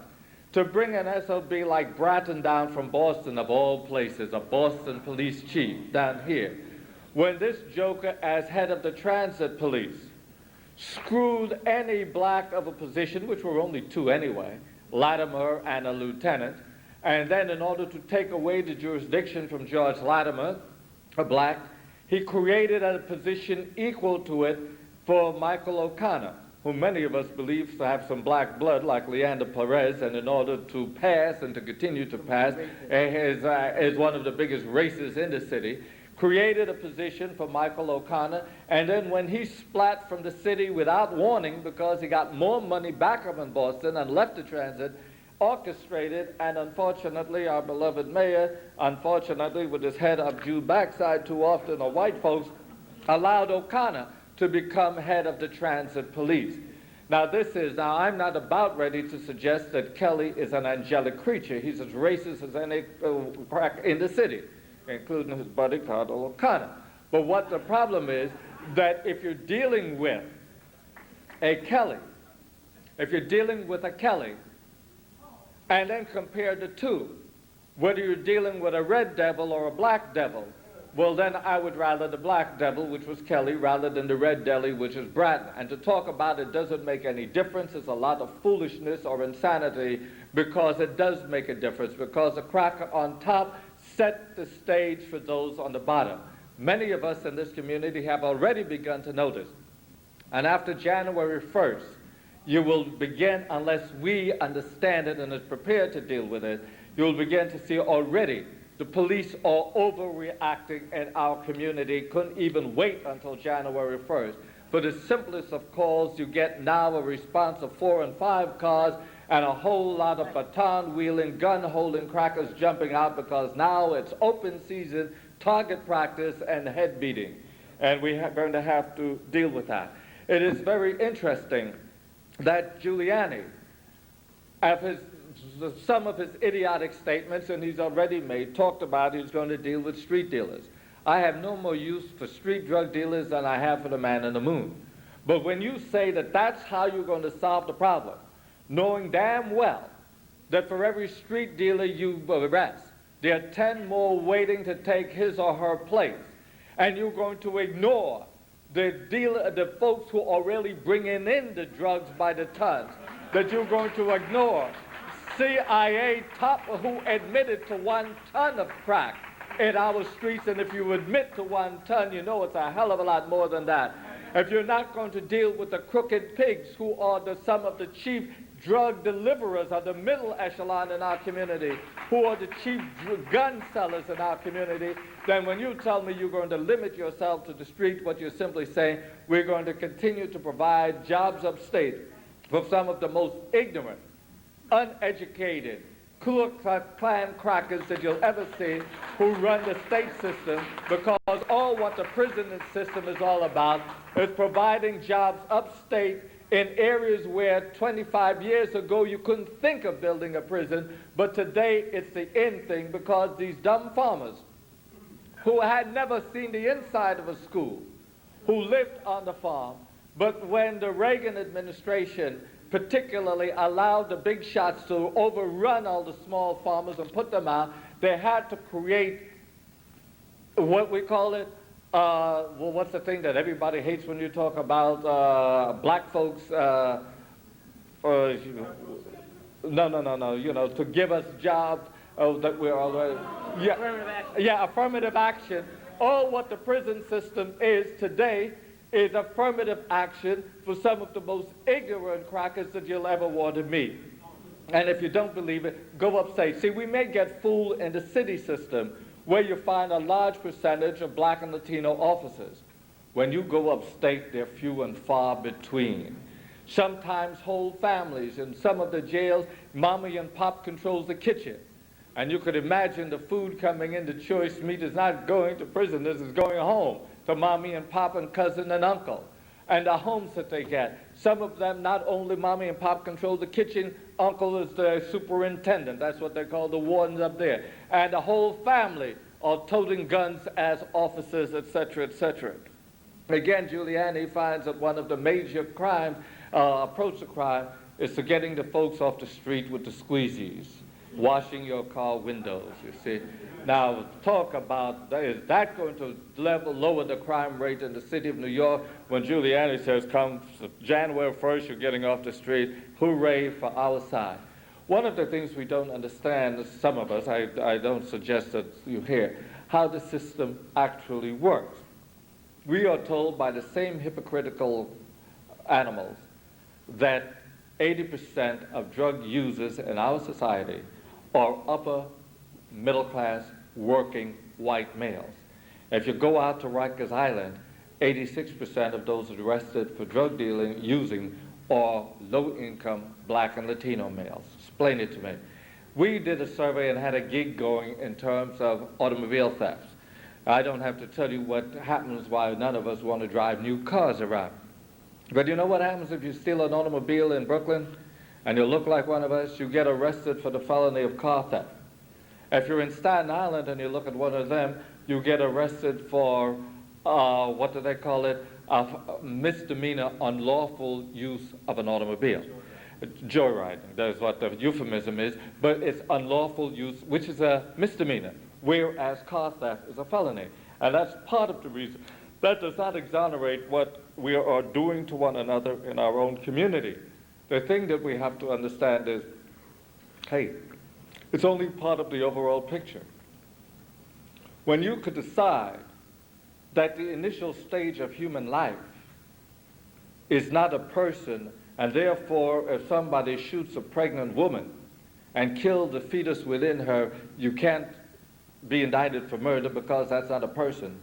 If you live in the abortion capital of the world, where folks have a right, as they can say it, to take human life unwanted within the womb because I don't want it, instead of taking care of the problem before you make your choice of going to bed, how you're going to bed, and with whom you're going to bed. You wait until after you make those choices. And then when the consequence comes, you decide, well, at this stage, I'm going to eliminate it. When you got a president who became a hero, because in order to control the distribution, and the price of oil in the world, and also to safeguard its satellite Israel, from the possibility of any of his victims developing nuclear weapons. And when you could describe 250 innocent civilians in the Persian Gulf as collateral damage, and this bastard becomes a hero in the country and his popularity rate rise, and then when little George Bush comes in and his popularity rate is way down, so he drops a few more bombs on Iraq and his popularity rate goes up, then how are you going to condemn the same person? We have a right to do that. But how could these same crackers condemn the person in the street who's fighting for his money in the form of the white man's drugs and kill a little child, and you say you have no respect for life when that person is simply imitating you? He'll call the little baby collateral damage too. After all, you just got through calling 250,000 innocent civilians collateral damage, and then you're going to tell this joker in the street who's following your example. You know, when you talk about, Elombe was talking about the sucking up of the tokens. What about the persons who decided during slavery time, and it's still going on now in Bosnia, where it was sport to pull the fetus from the woman's womb while she's still alive, and this was sport. So you're talking about some of the worst, if God ever made a mistake, if that is not a contradictory term, very often, and I don't mean each and every one of them, but I think that have to conclude that the mistake was making the white man, because the white man has been responsible for practically all of the ills as we see it. It is unfortunate that when we talk about our response to the intolerable violence that's going into our community, that we have to be very careful. When you get somebody go upside your head or kill your loved one, you don't want to hear any philosophical discussions. You want to see that bastard off. The problem is when you give the authority to do that to your own chief bastards, the one who stole you here, who enslaved you, look out. You see, it is one thing if you say, we got to take care of this. It's another thing when you say to people who have absolutely no use for you, you take care of it. I hear folks talking about the death penalty. See? Now, fine, my mama gets killed. I may be inclined emotionally to say, bring back the death penalty. I may not at that time want anybody to give me the statistics of the death penalty. I don't want anybody to tell me, you think the death penalty would have saved your mama in any way? You think the people who run this system give a damn about your mama being killed? Look at the death penalty for the period of years when it was prevalent in this country. 86% of those who got it were people of color. And they got it when the victim, and I don't have to tell you about kangaroo courts, were white, whether victimized by killing or victimized by rape. And I don't have to tell those of you, it wasn't that long ago when the white woman seeking the black man but got caught in the process yelled rape, when if anybody did the raping, she did the raping of him because he was under her control. And these were the folks who would go to the guillotine, go to the death chamber, see? We have yet to prove, although I hear down in a certain AM dial, folks are saying, well, we have a case of one. There is yet not one documented case in this country where a white man has been executed for the killing of a black. And I don't have to tell you if that white man is a police officer, he doesn't even get indicted for murder. At best, he gets indicted for violation of the civil rights. And then he gets a slap on the wrist. Meantime, a couple of folks who allegedly beat up on a white truck driver in LA in the state, they're facing long years, whereas by the time they begin to serve their time, these pigs who beat up on Rodney King will be out of the jail. That's the way the system works. That's the way the system runs. The death penalty is not our answer as long as it's going to be exercised and operated by some of the most low-down animals that the world has ever seen. It will continue. The number of black folks who are executed for killing other black folks, a little over 1%. Now that's going to have anything to do with the violence in our community? We got to be kidding. More cops More jails. 20 years ago, the jail population was about 3,500. Today, it's over, in the city of New York, it's over 28. If you took Rikers Island as an example, 92% of the inmates are black and Latinos, 7% Caucasian, and 1% they call other. If you want to find a more difficult job than looking for a needle in a haystack, find a Hasidim out at Rikers Island. Okay. Jews are low enough in general.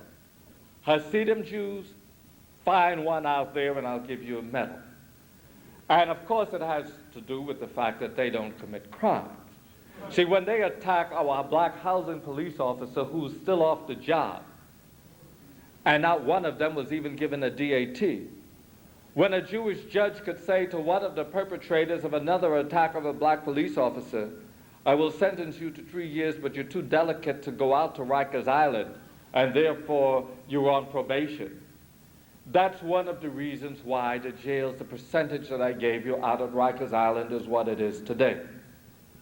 That when folks could have a governor orchestrate a report on a Crown Heights thing, dealing only beginning with the death of a Jewish so-called rabbinical student, which was, among other things, more than all of their criminals are rabbinical students, you see.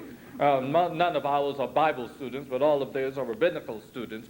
But when the guy belonged to an organization, and that's why he was out there, akin to the Jewish Defense League. But when you could begin, quote, the study. When was the last time, by the way, you ever had a 2-year, 2-thick volume study of anybody black who got killed, whether by cops or anybody else? But be that as it may. And you begin with Yankelbaum's death, without the immediate cause, namely the death of Gavin Cato and the serious injury of his cousin.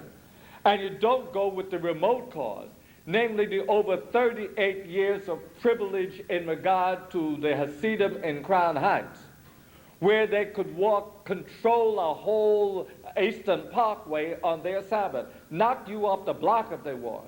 Where, as we mentioned earlier, they're going to tell 3 million people, change your day to another day to suit these 6,000 people.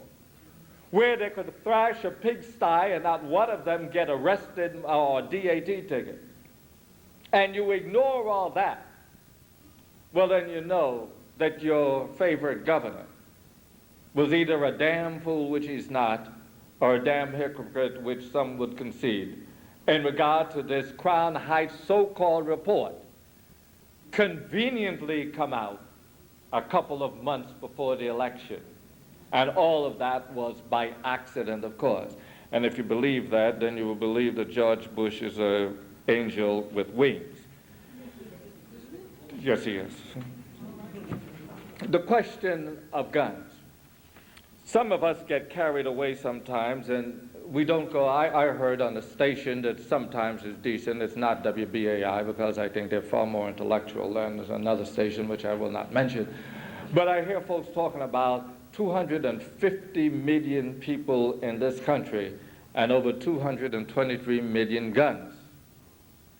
Now, when folks hear that, they may, be deluded into thinking that 223 million people have guns. You see? And that's a lot of foolishness. What you're talking about is some have 20 and some have none.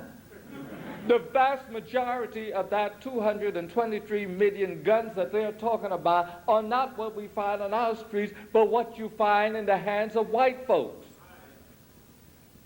Particularly state police, upstate prison guards. I know a couple of folks who have an arsenal that they could start a miniature war themselves. The Brady Bill is a political joke. And any of all of those that they're talking about, we need more gun control. Who the hell are you going to control the gun with? The folks who are criminals ain't got a damn bit of care one way or the other about your laws.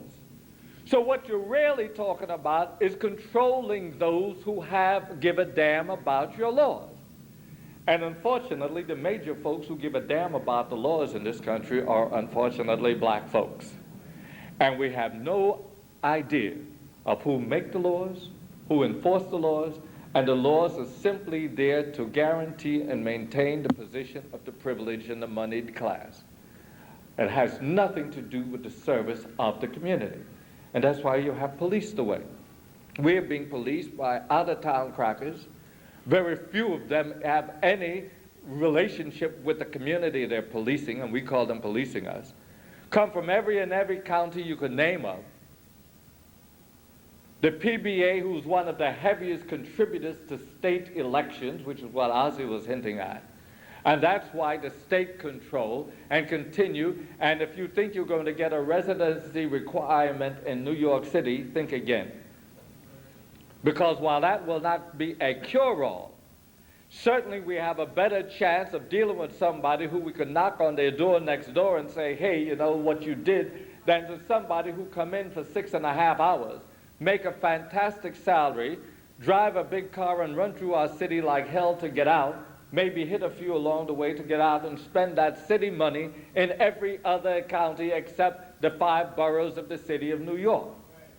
If you notice again, within the 5 boroughs, the major place you're going to get city police is Staten Island.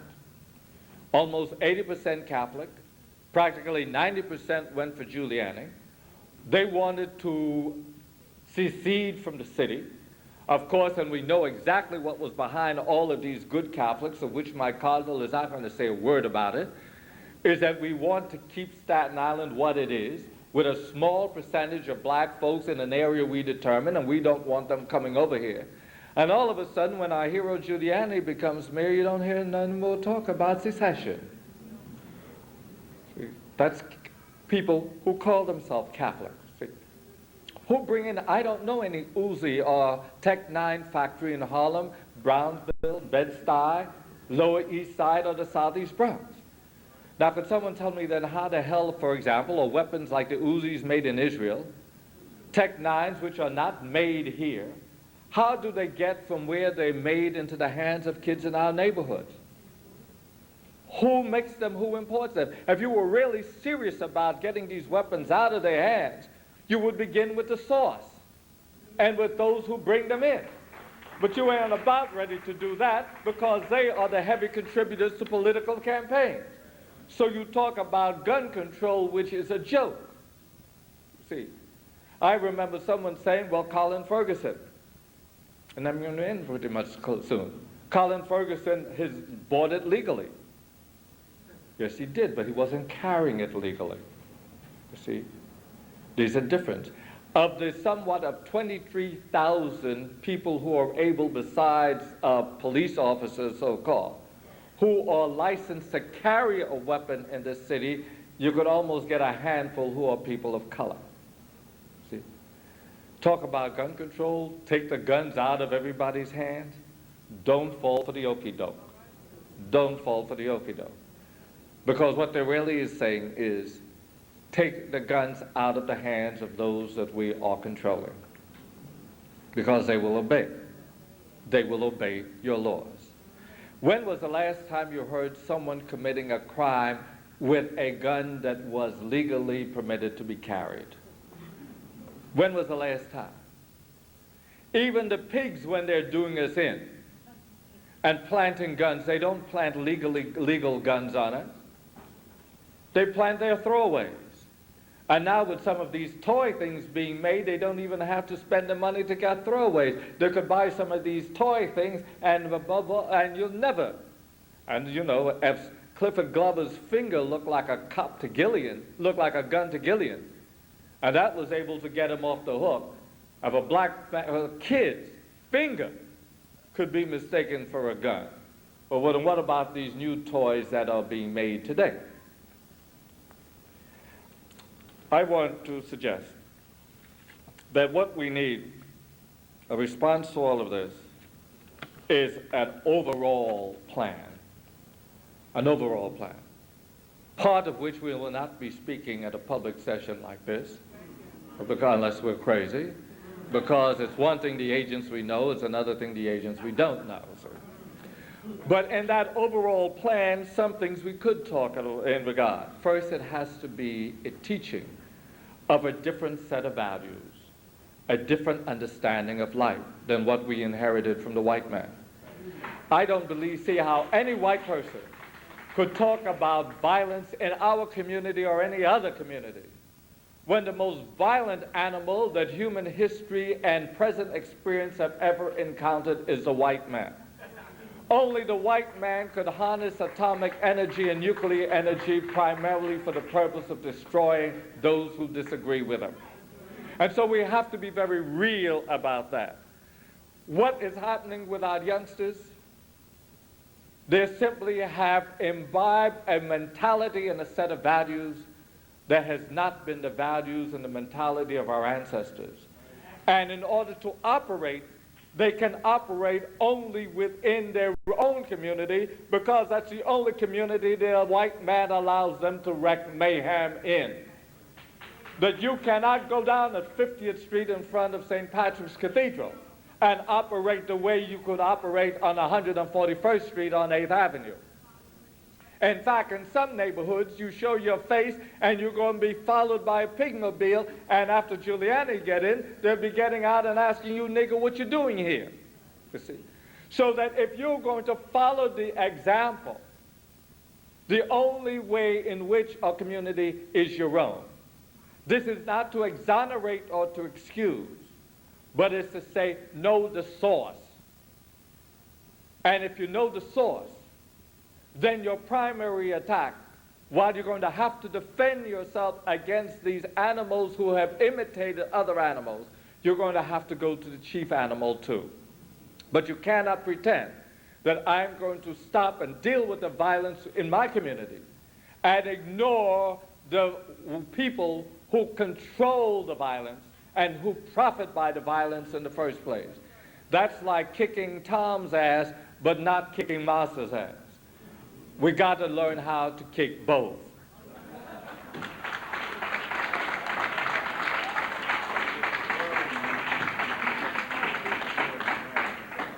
I hear folks running around saying we got to disarm our youth. Be very careful about that. That's where Giuliani is coming from. Anytime you hear a fool, black, white, or yellow, or pink, who tells you that the only ones who should have guns are the police and the military, look out. You either got an agent or you got a fool or a combination of them both. The reason why, for example, Aristide is not functioning as president of Haiti today is because the only people that have guns in Haiti are the police and the military. And when you talk about only the police and the military having guns, you're talking about a police state, whether you like it or not. And when you have a police state, that while the crackers on top may rule, when they decide they want to take over, you're going to have exactly what's happening in Nigeria and anywhere around where military coups throw out the civilians. If we were really talking, for example, we don't need a police commissioner who is a pig himself or herself from the ranks. Because that's not what the commissioner, like the Secretary of Defense, is supposed to be civilian controlling the military. See? When you get a Secretary of Defense who is an admiral or a general or what have you, then to talk about, well, they're retired, you're playing games. If you're talking about a police commissioner, you ought to be talking about a civilian who had never been a pig. Because as a commissioner, you need someone who will set the policy, who is a policy setter, an administrator, a value and a principle setter, and someone who is steeped not only in the law, but understands a philosophy of law like a Bruce Wright. There is a difference between able to say case 1, 2, 3, and this is a precedent for that, and one who's able to understand the purpose of law in a civilized society, and when laws are made for, not for the benefit of the few on top, but for the benefit of the majority, and then the implementation of those laws. The mere fact that folks run around saying, we want one from the ranks, or telling you that folks are running around saying we simply want the license to continue to do what we have been doing. We don't need to disarm our youth, all of them. There are some we need to disarm, just like there are a whole lot of pigs out there we need to disarm. See? Those that we need to disarm because their heads are too far gone, we have to do it. Because most of them are probably armed by the pigs in the first place to protect and to sell their drugs. Ask Adam Abdul Hakim about that. That's why they didn't bring him down to testify at the Marlin Commission. What we need to do is to train, not only give the values and the principles, but to train our youth, our middle age, and our elders how to use, maintain their weapons. I remember when, for those of you who have been brainwashed by that silly nonsense that some folks thought it was Christianity, nonviolence only when you face it, check out Luke chapter 4 and 11, where the Lord said to his disciples on a particular dangerous journey, how many weapons you have? Swords you have. That was the weapon of the day. I'm sure he wouldn't be talking about swords today. And they said 2, and he said that's enough. And then in another case when he said to them, if you have 2 coats, sell one of your coats and go buy yourself a piece. Now what the hell do you think he was telling them to go buy a sword for? To clean their fingernails? Or to exercise their God-given right of self-defense? We had something by jive-ass preachers perpetrated on those who call themselves Christians and those who call themselves other religions. Some nonsense about nonviolence in which you had the stupidity of 20 or 30 years ago, where black men would go downtown and get spat on, kicked, hit, brutalized, everything else by white folks. I call that bullshit Christianity. Then they got home, and if they're a slave, they call a wife, didn't have the food on the table, they'd go upside her head at the drop of a hat, beat another black man to death. And if the cracker took them away from home and sent them to a killer camp, gave them a uniform and the only free federal plane ride you could get with an M16, transporting them to countries they never heard of, and tell them kill these folks and maintain white supremacy, they put medals on them and called them a hero. See, that was the kind of crap we fell for. We don't need to disarm our youth. We need to train and protect and give example to our youth. Because with Giuliani coming into being, and the criminal justice system, if you'll pardon that misuse of the term, being what it is criminal, but has nothing to do with justice. We are in a position where we're going to have to take care of business in the streets. In the streets. We're going to have to be prepared to meet fire with fire. Now, I'm not applauding what Colin Ferguson did, but I could understand a man coming up to here and exploding with every aspect of his life being controlled by white folks, either directly or sometimes indirectly through their Toms and Thomasinas. And Giuliani's having a heyday picking out his Toms and Thomasinas at the moment. But, and I'm not suggesting for the agents in and outside that we do this, but I am saying that if Colin Ferguson suggesting that if it was something rather than an emotional explosion, if it were something really rationally thought out, where folks have their pieces and know what to do with them. Now, I'm not suggesting this for you taking notes, but it would seem to me that the targets are plentiful. Not what you buy in the store and put up on the wall down at the, on the wall down at your target range. But it would seem to me that if he were organized, what you would kind of say, all of these pigs who kill us with immunity, take their names down. All of those who were around when it happened and didn't see anything, take their names down and pray for them. That's a lot better. Y'all with me? That's a lot better than going out shooting folks at random. You see, it's a lot, it's all, and it serves a purpose, you see. Shooting folks at random simply creates a sympathy law for the victims, allegedly, and against the real victim, Colin Ferguson. See, that's what it does. Now, you know, when white folks every one of those folks got shot, we found out were angelic creatures who loved their mama, their God, and their country, and everybody so we knew that, see?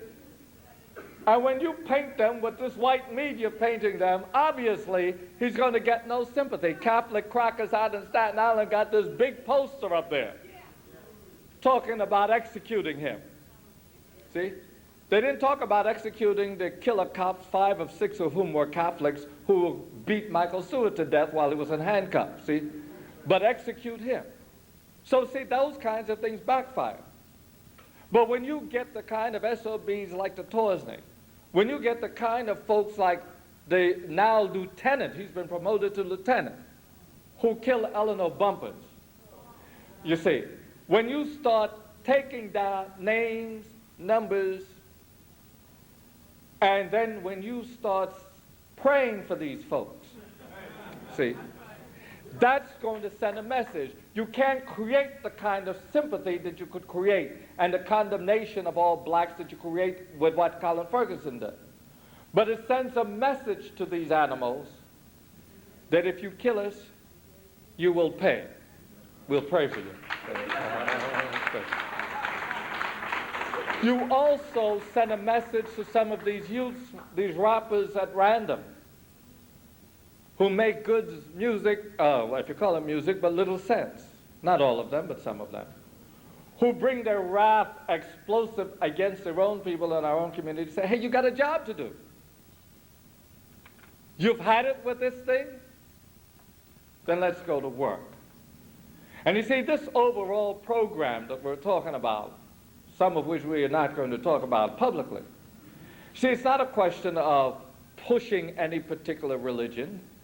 We got to get away from that nonsense, see? It's not a question of trying to rewrite history, see?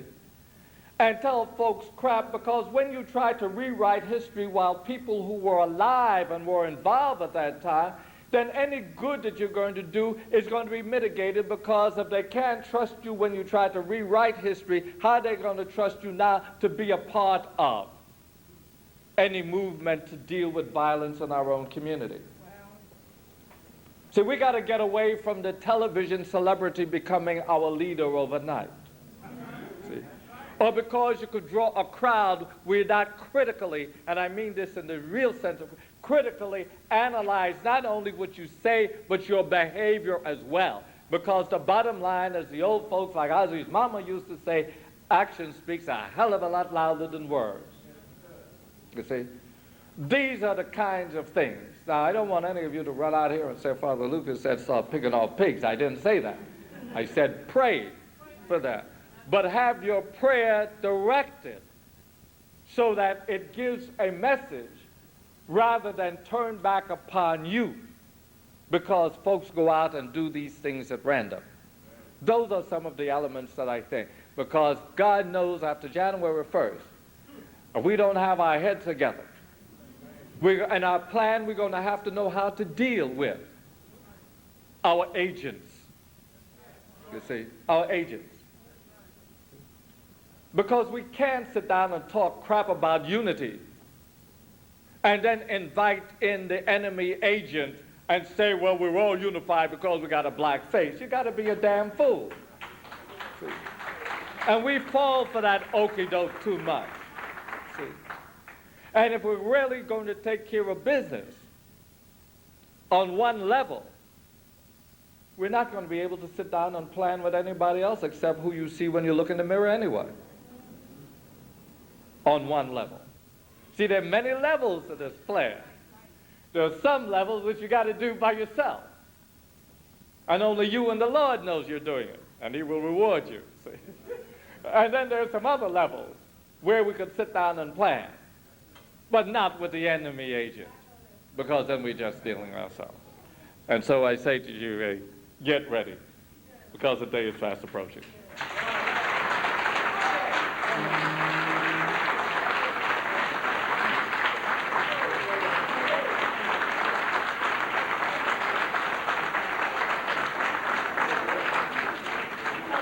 Father Lawrence Lucas. Now, I know you didn't expect to hear all that kind of stuff. Because we told you we're going to tell you the truth here. And we explained this whole thing to you and why it's so relevant. This particular time, because we want to get our last speaker here, and then we want to try and engage, and I want to give you a little bit more information and also to tell you about the anti-Giuliani rally that's going to take place on January the 2nd. And then we also want to engage in a dialogue with you and to try to answer some questions that you may have. One of the things I wanted to say, because Father Lucas was talking, and we are well documented in everything that we are saying here. In fact, we really don't have the time to do all the stuff we wanted to, but let me just give you a couple of things before I bring Viola up. There's something very interesting that's being developed here too. One is that there was this analysis from the North American Syndicate. That analysis may sound far-fetched, but they say, consider New York's recent history. The state's 52 rural and generally Republican counties, with 34% of the state's population, house 91% of the state's prison inmates. Meanwhile, 8 urban and mostly Democratic counties that comprise 51.7% of New York's population, New York, Kings, Bronx, Queens, Richmond, Erie, Albany, and Monroe, house a mere 9% of the state's inmates. The 2 huge counties that make up the suburban Long Island house 14.5% of the state's population and no state inmates at all. Although only 57% of the New York State Senate membership is Republican, districts represented by Republicans house 89% of the state's inmates, employ 89% of the state's correction staff, and absorb 89% of state correction dollars. I mean, the Republicans got a thing going here with this prison thing. And that's why George Bush was also seen as the president of the prison system.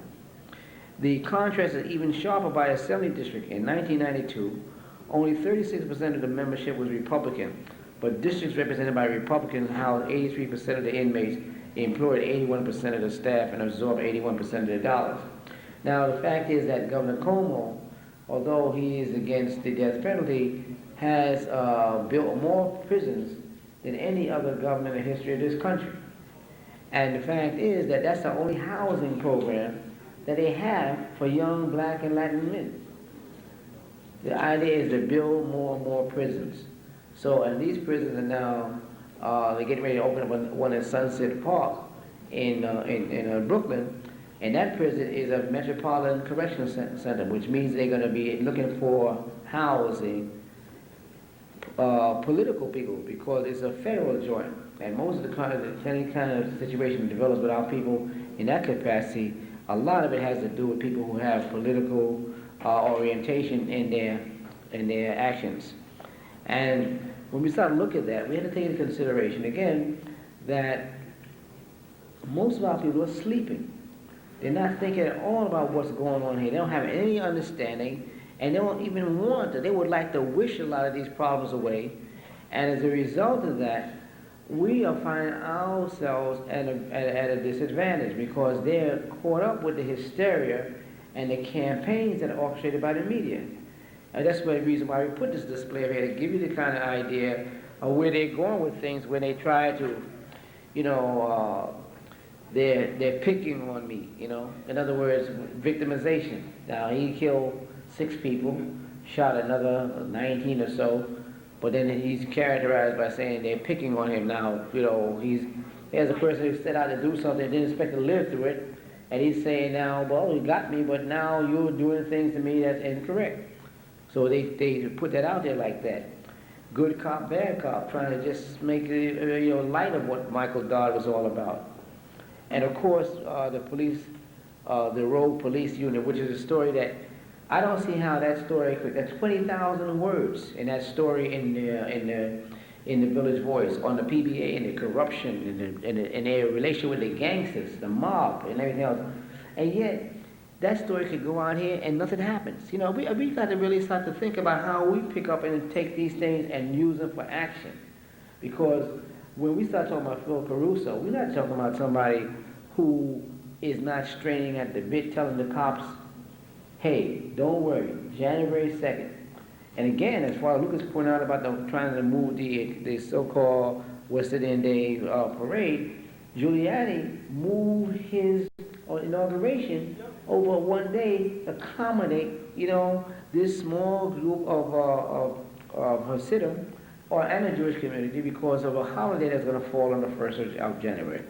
Now, he's already sent a signal that he is going to have nothing to do with us. That he's willing to go ahead and to do everything that these people want and forget us since we didn't vote for him. Parsons, from the Dime Savings Bank, he was his biggest, sponsor, and he wouldn't even take a job with the administration. They had to go get a sister that was with the Dinkins campaign. So these are things we have to look for. Now we want to also deal with a situation where when we're in the street. Now, I hope that people are picking up those police guidelines before they come and say we can't give these things out or sell them, because we sell them to actually try to make the money that we did for actually produce them, because so many people say they wanted them. But you really need to look at this thing of the kind of formations that they're talking about. And you see these visuals with the police with their shields and all of their equipment, and the people they're going up, they have picket signs. I mean, why would you have to have a whole guideline, for just to put down peaceful dissent? There's nobody there with any guns that's trying to, in these drawings. And they're showing high-profile vehicle rescue rather. They're talking here about crowd dispersal from the rear, showing people, like, say, the December 12th movement in the streets, or say the Haitians in the streets, which, of course, if you notice that all the media is now turning against Aristide, saying the government is no sympathy, and Aristide is the one holding everything up. So that means when the Haitians get ready to go back in the street, they're not going to get the same kind of consideration that they did get from, the Dinkins administration, in which he learned a lesson after so many of them came out and protested downtown. And then roving band arrest tactics double quartered. These things are explained in that particular booklet, but in order for you to get an idea of what happens when we go out there, and some of the things that people who are Zetic, and also the next speaker, Viola Plummer, is a person who has first-hand knowledge too, along with many other people in the December 12 movement, particularly the people who were the New York 8 and the New York 8 plus the grand jury resistors, that we're not playing with unknown quantity here. We're definitely dealing with something that we know. So will you please welcome this time Sister Viola Plummer from the December 12 movement and the Harriet Tubman Fannie Hamer Collective.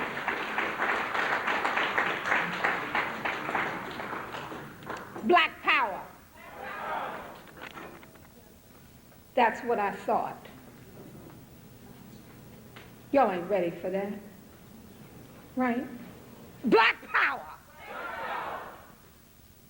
What's up? Black power. Black power. Black power. Black power. Father Lucas began to talk about what is needed. And I get so anxious sitting there. I really do. I get very, very anxious. And I get very, very annoyed. Because I don't know whether or not we understand what's coming into being, and whether or not we prepared to deal with it, I'm not sure. I'm really not sure. I think that Elombe and the Patrice Lumumba Coalition and the effort to bring to you what you already know is of tremendous importance, but it is for naught if you're not ready to take power. The flyer said, Black Rage. Whose rage? Colin Ferguson or ours? I don't know whether or not black folks are enraged. I really don't know. I don't know whether or not those of us who are gathered here are enraged. I don't know. You know why I don't know? I don't know because when we get ready to go to the street, I see very few of you. I don't know if you're enraged because 15 and 14 and 17 and 18-year-old young black men got guns and killing each other and y'all are scared. Straight up. I don't know if you're enraged. You understand what I'm saying? When crackers bring dope and disease and disaster to us and we pontificate, I don't know if you're enraged. I don't know if you are enraged enough that when they attempt to swear in Giuliani, you'll even go throw an egg at the shit and say, I'm sick of it, I can't be with it. I don't know if you're enraged to that degree. I don't know whether or not you've become docile slaves. It's been going on so long that perhaps all of us think this is the way it ought to be. I don't know if you're enraged. Colin Ferguson was pissed. They call that madness. Well, you got that right. Because here is an African woman that's standing before you that is mad. Be clear, that is mad. I don't know if we understand that when we talk about the coming of a police state, that we prepared to deal with that. I don't know. I don't know. I don't know if you're content to listen to speech after speech, to get flyer after flyer, to get documentation after documentation. I don't know if that rests and makes you content. Not sure. Why not? Because pigs roll up in our community on two sisters who are fighting and send 10 and 12 cars to deal with two young black women who are fighting each other. And we stand around and go, wow, I don't know if you're enraged, but let me tell you something. You damn well better get enraged because you can't hide. Be clear. You cannot hide. You can talk. You can go to program after program. You can buy all the buttons and wear all the t-shirts and cheer all those of us who are enraged, who go to the penitentiary for 50, 60, and 75 years, and maybe every now and then you'll remember us and write us a letter. You know, I don't know if you're enraged, but I know Giuliani thinks you are. I know Giuliani thinks that every black person is mad. I know Giuliani believes that each and every one of you are conspiring to overthrow him. I know Giuliani believes that he must protect himself against every one of you. You teachers, you police, you lawyers, you preachers, you doctors, you entertainers, you athletes, every single solitary one of you, he believes is conspiring against him. He is an unadulterated fascist. And be clear, that's not calling him names. That's describing what he has in store for us. I'm a fighter. Be clear, I am going to fight him. You understand that? Because I'm convinced we can't hide. Giuliani taught 8 of us, 16 of us, that whether you do anything or not, he'll send 500 FBI agents armed with bazookas and helicopters and M16s and every other kind of automatic weapon to tell us, don't you dare think about disturbing the status quo. He convinced us, but before him, every cracker that drank a drop of blood by his mother, his grandmother, their grandparents, their great-grandparents, every single solitary cracker that participated in the continued oppression of our people. Understand that. The only people who don't is us. I don't know what's going to push us to action. I don't know. I'm sure that we are prepared to applaud. Some of us who got some heart applaud the actions of the rest of us sometimes, you know. But whether each and every one of us are prepared to commit the same actions, I don't know. Because there's those of us, well, I can't do it because I got a job. And I certainly can't do it because I'm too old. And I can't do it because I'm young and the young people ain't leading it, and I can't do it because I'm in school, and what I'm supposed to be doing in school is getting an education so I can get a good job and I can get into the system and I can change it. Yeah. I can't do it because God preaches against it. I can't do it because my mother isn't from this country. I'm from the Caribbean. I can't do it because I'm from the continent. I can't do it because Joe Blow is in the leadership. I can't do it because they oppress black women. I can't get down with that because black women are in the leadership. I can't do it because I don't have no freaking heart. You understand that? Giuliani's crystal clear. Let me tell you, he's got a profile on all of us. Some of us, individual profiles.